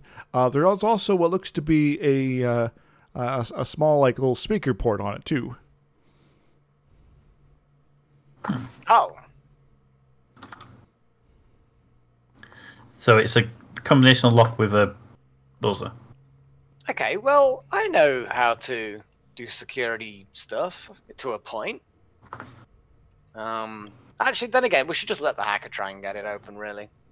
Well, try a hack first, and if not, do the So other I one. will also say that there's no obvious like data ports on it. It's just like a panel you would see on, say, an elevator or a security panel.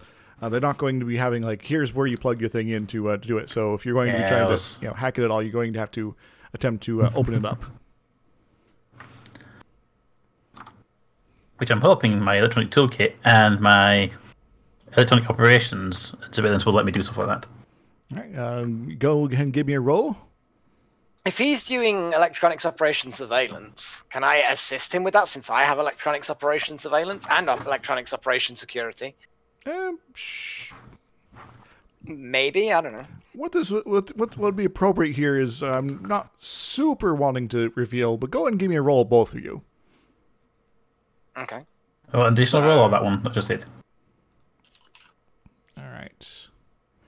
Electronics operation. Well, it doesn't matter which of those ones it is. It's the same number for me. Yeah, mine failed versus by- a 12 anyway, so I'm good. Failed by a 2. So I have no help whatsoever.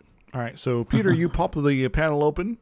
The buttons appear to be, hooked up to a small controller of some sort, but you can determine pretty quickly that it's more of a controller that is sort of more a pass through as opposed to any sort of logic. And the cables for the panel go further down into the mechanisms of the building, and they don't directly go anywhere to the door directly. Right, so the computer that's actually controlling the door is on the other side, basically, somewhere. It's somewhere. But as you are doing this sort of stuff, that's actually a pretty dang good roll for this here. You get a funny sound coming through the speaker as you're sort of having the thing halfway pulled out. It sounds sort of like this.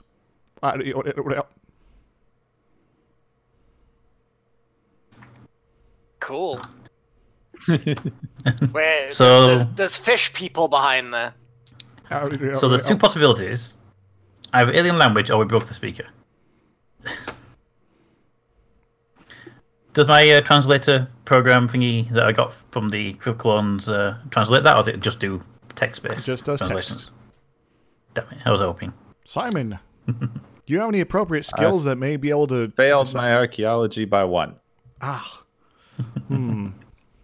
Well, you get the impression that this is, as far as things you get, from that, is that it does seem like an alien language of some sort, but you have no idea what it's saying. I'd most likely only be able to read it anyway. This With is how this archaeology is more, sort of from your expertise. But even if you did know the language, you probably would be able to translate it all. So, But I would say from my history of hacking to systems and stuff, I would accept that sound to be something on the lines of violation, back away. So, are you guys discussing this? Are you sort of more reacting at this point? I think we're more discussing because we've heard the speaker go off, not the door slam shut or anything else. So Yeah, the door is closed, but you're not quite certain. Yeah, it's sort of a two sides coming in from either side sort of thing. No handles or anything like that. So it's definitely controlled somehow. Okay, Alex, want to give it a try with your security, because the hacking is not going to touch this thing. Given there's no actual controller here for it to go through. You know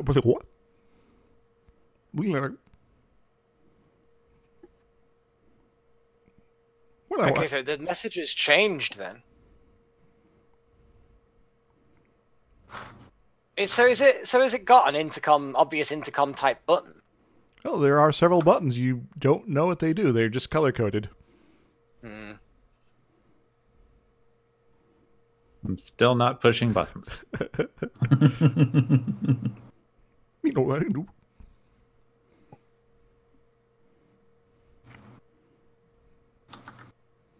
What? Well, they know we're here. Yeah, so we have to do something. Now I've got a circuit in my hand, but I've not much I can do with it. Is there anything I can... I mean, there's really nothing I can do with the circuit. It's not a logic board, so I would just reassemble the intercom panel. And then we either press buttons, or we try and go around. Oh, great. And are there any symbols on the panel at all? Nope. Nope, we think we got it, aren't we? What are the colors? There's a green, there's a blue, there's a red, and there's a yellow. Well, let's hold down the green button and say hello. Who's going for it?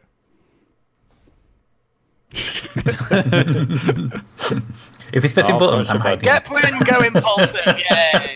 I'm gonna get used to resist impulsive. one question before everything happens. Izzy, I've got a question. Yeah. What's the average radius of like a grenade or an explosion or something?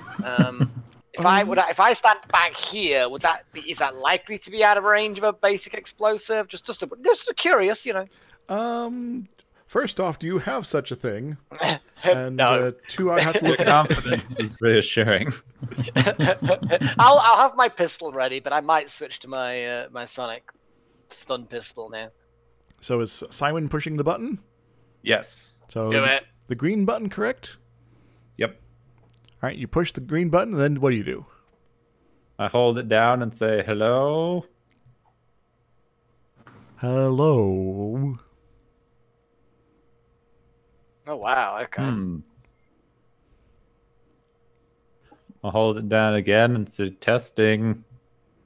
Why are you testing?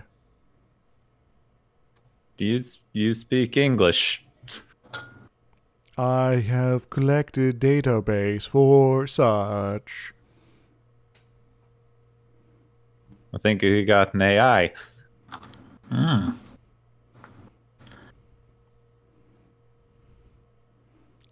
Who are you?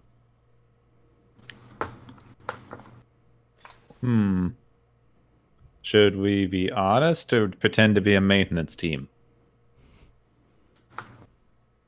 Alex is I think I'll play. I think it'll fall. I don't think it'll fall for a human maintenance team to do an alien facility. Good point. You never know. But feel free to try.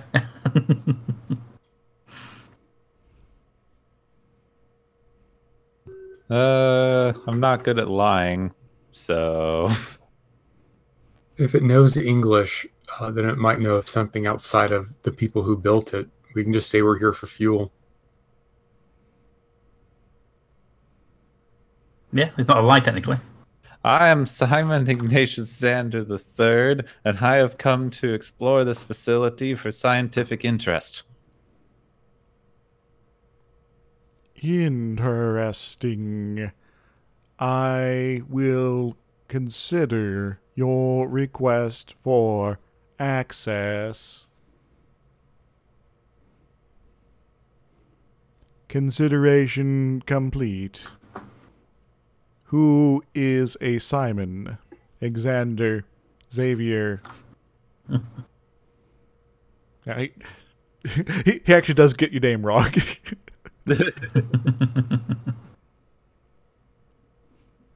Do you know what an archaeologist is? I have encountered such. Oh, that doesn't sound good. That'd be the clones. If it hasn't already told the robots about us, we could just tell them that we need the fuel, or else the robots will find us. It's put on the side of the robot, so that's the problem. Oops. It's pretty good self-control. Probably want to roll one. No, I'm used. I failed it by 1. I was gonna try to use my high society voice to be more convincing. So you can still try. It's just not going to be very effective. This strange whatever it is probably not going to be too receptive to the wiles of such, unlike Hera. But what are you talking to it about?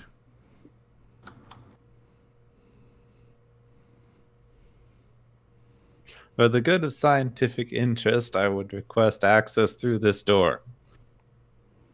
Why do you seek access to maintenance elevator specifically?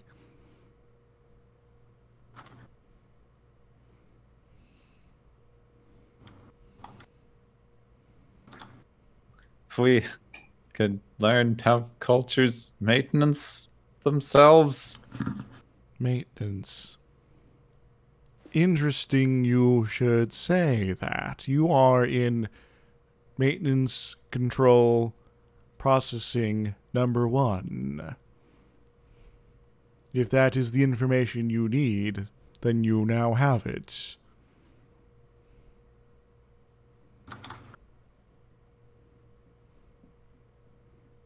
Computer people, any suggestions?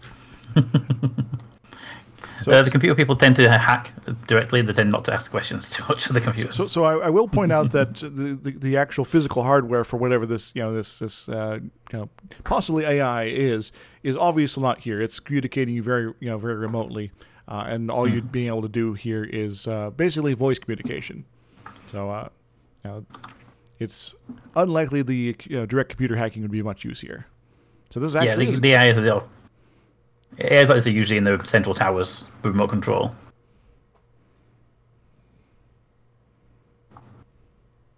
So there are a number of sort of lines of conversation you can take this down, and it seems hesitant to be of much use right now, but depending on what you say, that could change. Oh, with whom do I have the pleasure of speaking? I am controller system. My exact identification name is... Ow.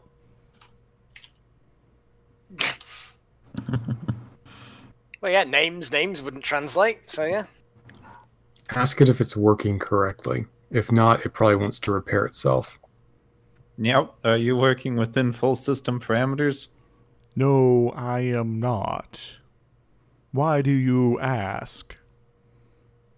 You might be able to help.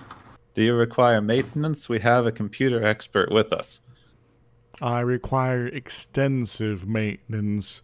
I am in severe disrepair. Your expert is unlikely to be of much service. You are not of my creators. Well, something's better than nothing. Ask it to calculate the odds that it will function better with no assistance versus suboptimal assistance. Oh, good one. So you just transfer that message over? Well, what is the likelihood your creators will come to repair you versus you can get any assistance from us?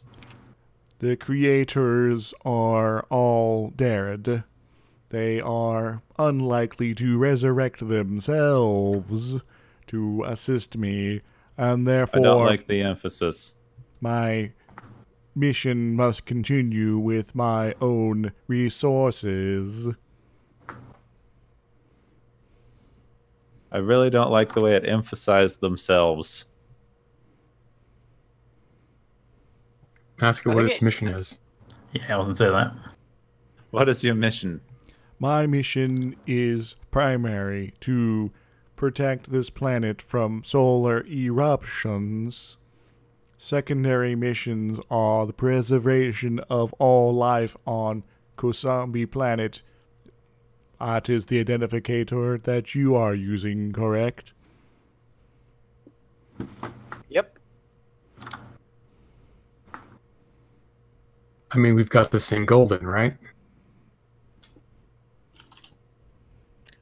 Are you the one controlling the maintenance bots? Indirectly.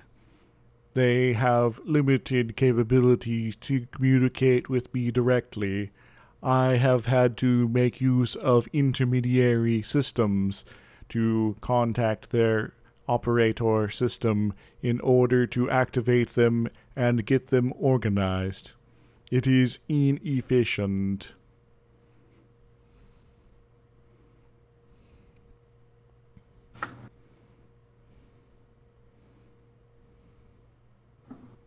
We are in contact with a team of scientists on the surface who also want to prevent solar eruptions. Perhaps we I could know bring them those and they could help. scientists. Uh-oh. That Don't sound sounded... There was emphasis there. There was definitely emphasis there.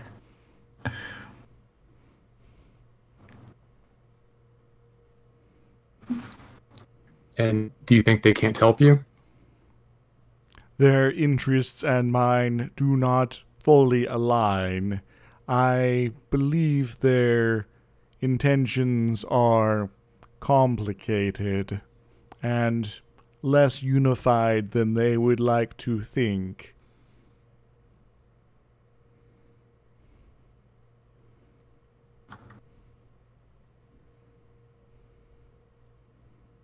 Well, we should have asked the clones more questions. Dun dun dun.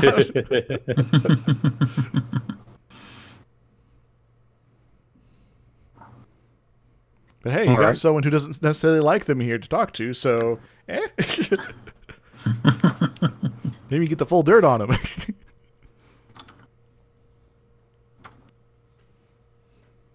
Yeah, I assume I'm still talking through Gepwin, right?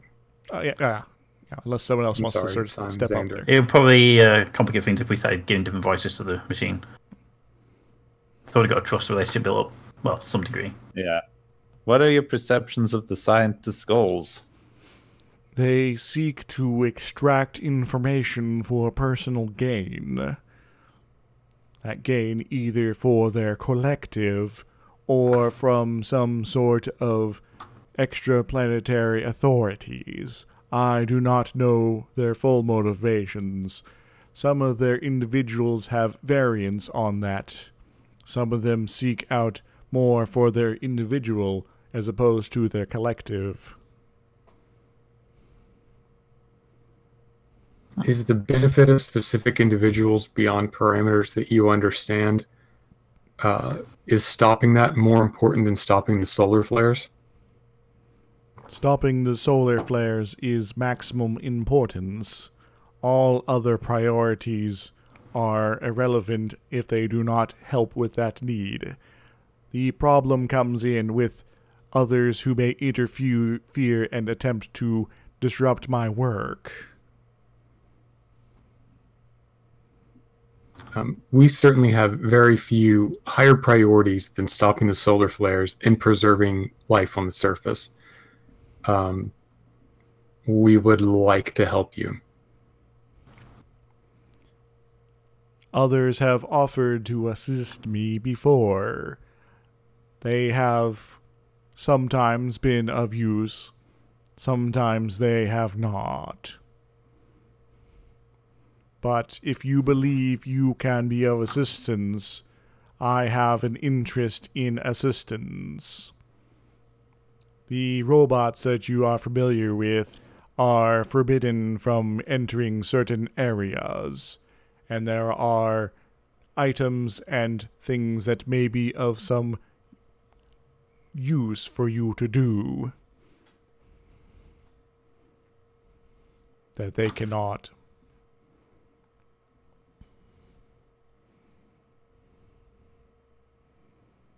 I think we can help out. We would be willing to assist if you can instruct us on where to go. You will need to locate Central Core Area 489 and use elevator lift to transport yourself to primary beam systems. At which point I can communicate yourselves to more information of what to do. Cool. Out of character, did they shoot down a ship? The robots? No. Now, all the robots have done have harassed the scientists. As far as I'm aware, that's all they've pretty much done. Now, if you're I think a couple of...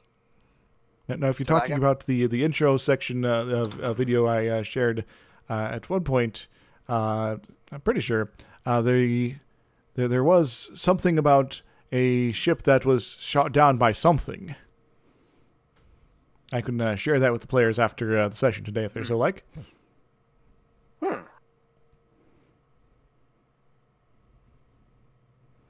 But anywho, I'm sorry, I didn't quite catch all that.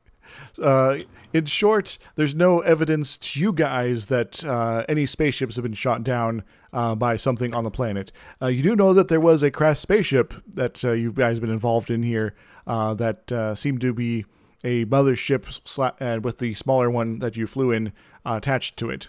But other than that, that's all you sort of have as far as information goes at this point. We should probably ask about that ship. How long ago did that happen? About 800 years. Oh, well, we don't care about that then. All right. Let's go then. We can assist if you can open the facility, and if you could communicate to the robot controller that we are non-hostile, that'd be great. And a map would be really useful.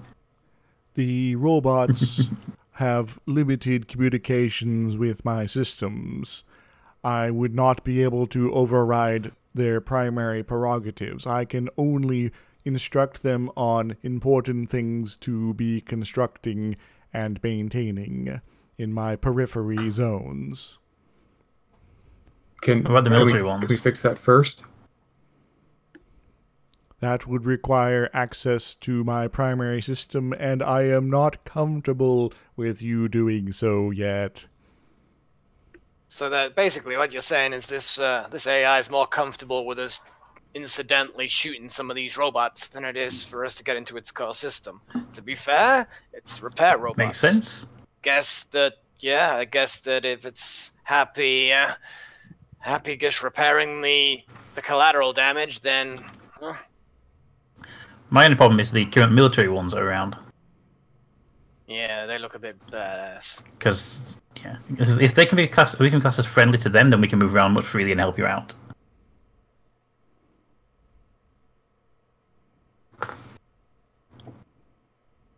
Doesn't seem like it has much direct robot control, though. It has some level of control, but the question is, does it have any control of the military ones? I think it's more to do with the maintenance. It's like there must be a robot control system somewhere, but they kind of like, they probably just pick up jobs that are in the job queue. It probably could just manage the job queue, but it's picking up of those jobs, and execution of those jobs is probably controlled by something else, maybe. I don't know. And the military ones, I bet they're a separate system entirely. There will be. There'll be a friend of four system we have to try and find somewhere, I bet. So the question is, guys, why do we care? Well, we don't get shot. Because money? No, what I'm saying is that, okay, at the moment, I'm just curious as to what our end goal is. Okay, fair enough. There's a little exclamation mark hovering above this door, and we've clicked the triangle or whatever, and we've clicked accept mission. Fine, okay. But our original mission is to find, I'm guessing at this point, to find a way of solving the conflict here. Because Kasambi clones basically were like, oh shit, there's weird shit going down. Help!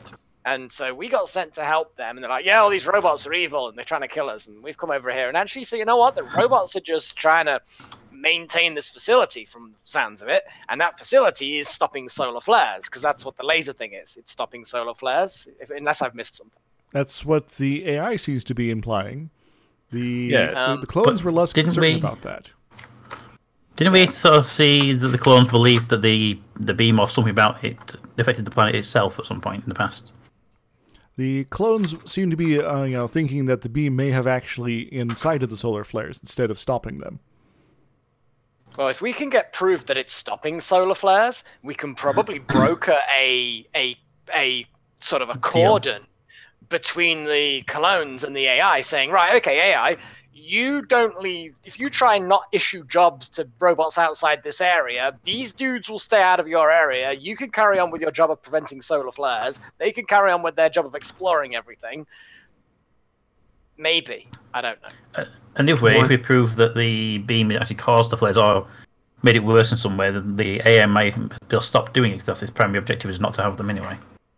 That is also true. As far as I remember, we got sent out here by Khan to say, go help the clones do a thing.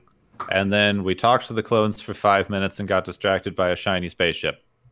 Well, no, the shiny spaceship was Malahandra because of the murder, and we chased after her thinking she might be responsible, and she might still be responsible, blah, blah, blah. Yeah, but I don't. My point is, I don't think we ever asked the clones what they were trying to do.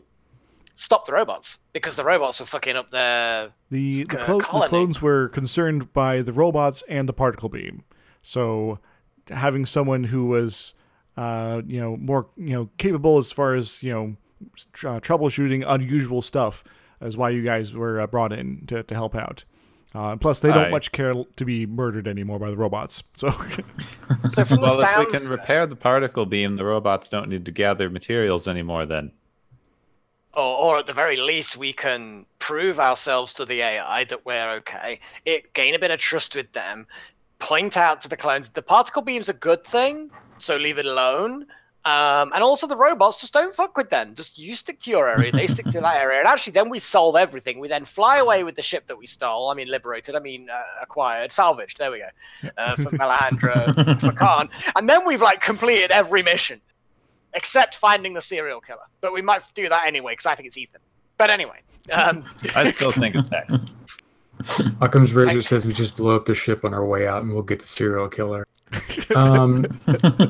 Unless it's Simon. He's a bit of an eccentric one. So we don't know if we can trust the clones. We don't know specifically if the laser stops solar flares. And we may have to give the robots additional resources for them to complete their pylons. Those seem to be our 3 sticking points. Oh yeah, absolutely. We're flying blind here. Don't get me wrong. I know what we need to do. We need to, stop the robots killing clones. But yeah, there's a lot of questions. You're right. Well, let's go to the whatever Central Core 4 elevator and figure out what this beam thingy does. Yeah, I mean, the worst case scenario, the AI's like, now I have you in my clutches. Now I will kill you and continue creating solar flares with the beam. Ha ha! And then we'll know we have to destroy it. That would make things a lot simpler, honestly. It would make things a lot fucking simpler, because then we could destroy the AI, destroy the power source keeping the robots going, and then fucking return heroes. But no, it's never that fucking simple, is it? so Still, I like the plot developments. Just saying. I do like them. So you got a lot of sort of threads kind of all present here. The question is, how are you going to tie them all up sufficiently? I think we're just going to have to do what this AI says for now. For now, we have to deal with the AI. Yeah. All right, 3 things. Can we get a map? Can you open the facility? Do these other buttons do anything important? Yeah, it seems to be thinking for a moment. It says, I will provide you information on facility and directions to get to where you need to be. In fact, I will seek to provide means for which to avoid further encounters with the robots you seem to not appreciate.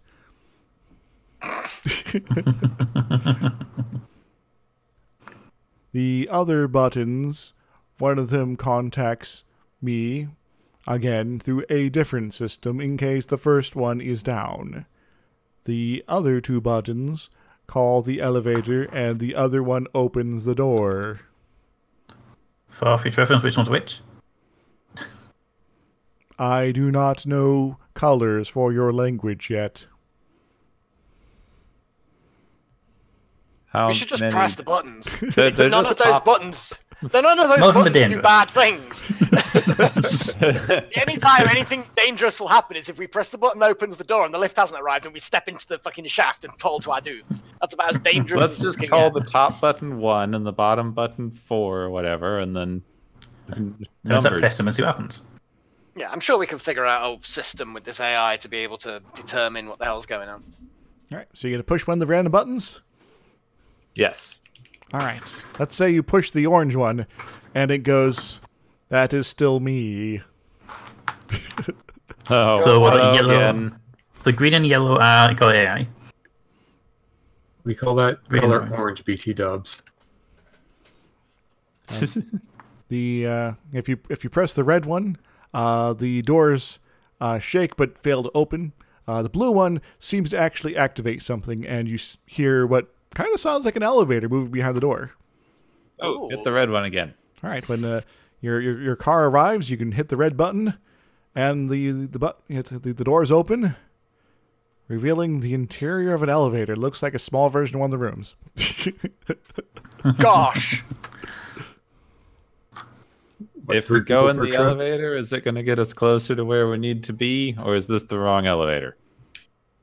You're asking the AI? Yes.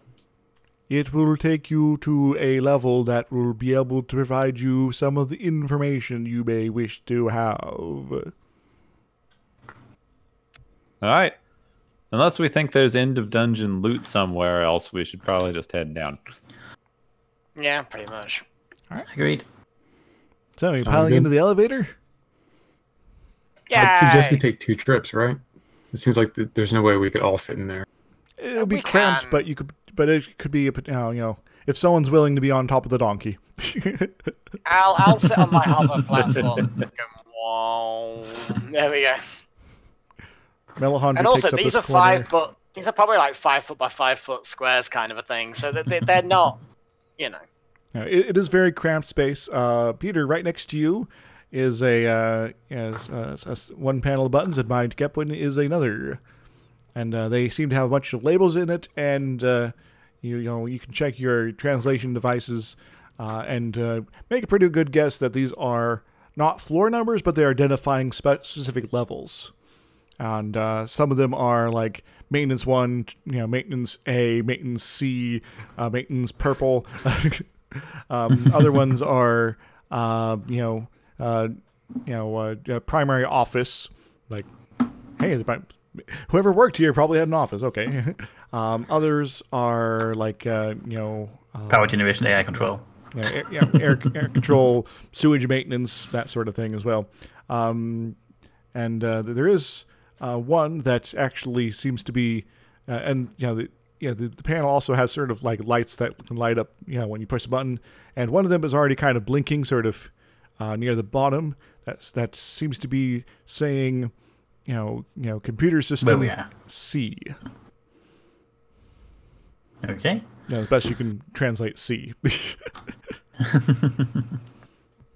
Let's just push the one that Go blinks. that one. Yep, blinky ones are always the best one to press. All right, you push the button, the door closes, and you are now in the hands of the AI to do as the elevator goes down. And that's where Now we're all gonna die. and that's where we're gonna end Yep. today's adventure. Hey! Hooray! Huzzah!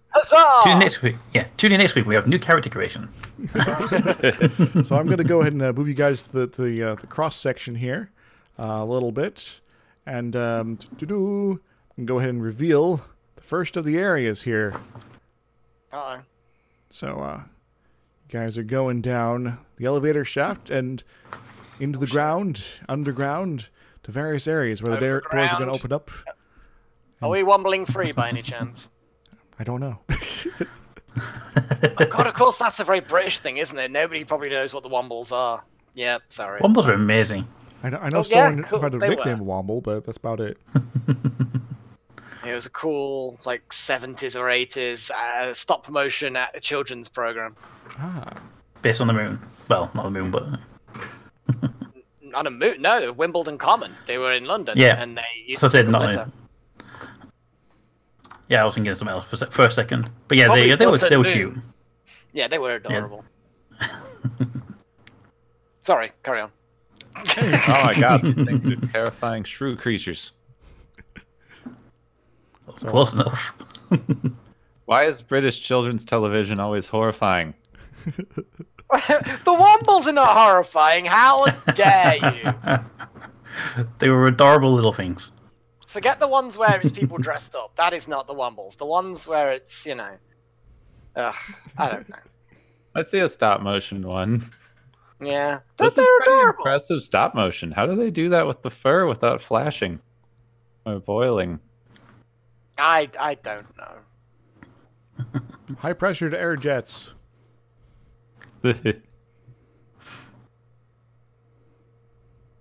Anywho, thank you players for hanging out and falling into this labyrinth of madness and plot that's just spiraling out of control very quickly. We're fine. I was kind of glad you kind of was like, what are we actually doing here for at the end there? Yeah, well, I got to the point where it's like, okay, fair enough. This is obviously a mission. So in game speak terms, we're going to accept this and go and do stuff because that's where we're being led. But it's like, why are we actually going to help a random alien AI? And then I'm like, follow it. And then so I actually know. So I just had to follow the breadcrumbs out loud and hope that someone would correct me if I was wrong. And between the lavas, we've figured out actually what the fuck we're doing. We know what we're doing now. Floating. Then we'll all forget for next week. I'm getting some troubling Necron vibes off of this whole planet. Shit. You know, if it ends up like the film Virus, then that you need to watch that film. It's a bit of a B movie in a way, but it's good. It's good, and the humans don't do well. I had that as a comic book. Yeah. Oh, was it really? Oh, are we talking about the same thing though? That's the question. It was a comic book that was like made out of the movie. Oh, bloody hell! Yeah, the humans were used for spare parts for the machine. Yeah, it was creepy. Yeah, very cool though. Anyway, sorry. I was just thinking how much we would have annoyed Izixs if we decided to land on top of the building instead of on the ground near the tent. Yeah, we should have just landed next to the particle beam. That is an option. Things would have turned out differently as far as what was revealed and what you encountered, of course. But that is, you don't feel, like sometimes it may feel like there's a bit of a hallway situation going on here. But if you have good motivation to ignore it entirely, I am totally cool with that. So if you had decided to land on the biggest giant building or near it or something like that, it would have been a different situation, but you would have. That is always an option. So I don't want to have you guys feeling like you're bottled in. I don't actually have a problem for the most part with linear stories as long as they're interesting. And this is an interesting story. Oh, yeah. I like it. So I'm happy with following a path, making decisions, having a little bit of role play, shooting some robots. Yeah, but yeah, I'm really enjoying it. So yeah, it's interesting. As long as I don't get arrested and framed for a fucking serial killing murders, then I'll be absolutely fine. In about 5 minutes time, doing a jailbreak for you, aren't we? that'd be amazing. Future jail. You are encased in carbonite inside an asteroid that's actually within a larger asteroid in orbit of a black hole. Good luck. I don't like the sound of that. And we have the 800-year-old crash spaceship to go with us. Yes. For the rescue. And so the air's get a little thin in here, guys. Gotta get over there really quickly and pick them up. That's because we're in space and it leaks here. Anywho, let's go ahead and wrap this up here. So I'd like to thank everyone who's tuned in today to, for hanging out with us. You guys are pretty awesome. And anyone else is streaming or recording, same thing to your viewers as well. So who are you guys? What are you about? Let's start at the top here. Melek, who are you this time? Hi, Melek. Well, I'm always Melek. You have to say, except when I'm Sure. Yogoloth or when I'm Alex or whatever. And I do some YouTubey stuff, but it's fine. And yeah, next. Gepwin? Hello, I am Gepwin. I do YouTube things under Gepwin. I'm on Twitter under Gepwin. Been playing through Fallout, doing some Minecraft things on the alternate channel, and Izixs and I have been running a sci-fi podcast called Watches of Tomorrow that you can find at watchesoftomorrow.com or wherever podcasts are sold. Yes. Peter? I'm Peter from PeterTaylorTX on YouTube and Twitch. I do all the gameplay stuff, and that's most of my stuff at the moment. Yes. Hope you enjoy it all. He does all the gameplay. All the gameplay. A lot of variety stuff. Yes. And Van Velding, how you doing? Who are you? I'm Van Velding. I make a podcast called The Beige and the Bold, where I watch Star Trek with a friend. That's about it. Sweet. Excellent. And I'm, of course, DrIzixs. I'm a person on the YouTubes and the Twitches and things like that. And you guys are pretty cool here. And you know, you're delving into ancient ruins of an ancient dead civilization. And you might have an ally, or you might have an antagonist here. But I will say that if that conversation had gone a different direction, you would have probably found yourselves being surrounded by robots. Just so you know. Oh, great. Just Excellent. surrounded by robots. Narrow corridors, that's fine. Yep. Anywho, I'd like to thank you very much for joining me. And, of course, toodles. Woohoo! Bye. And I'll let my stream finish its business here before I hit the stop button, just to be sure.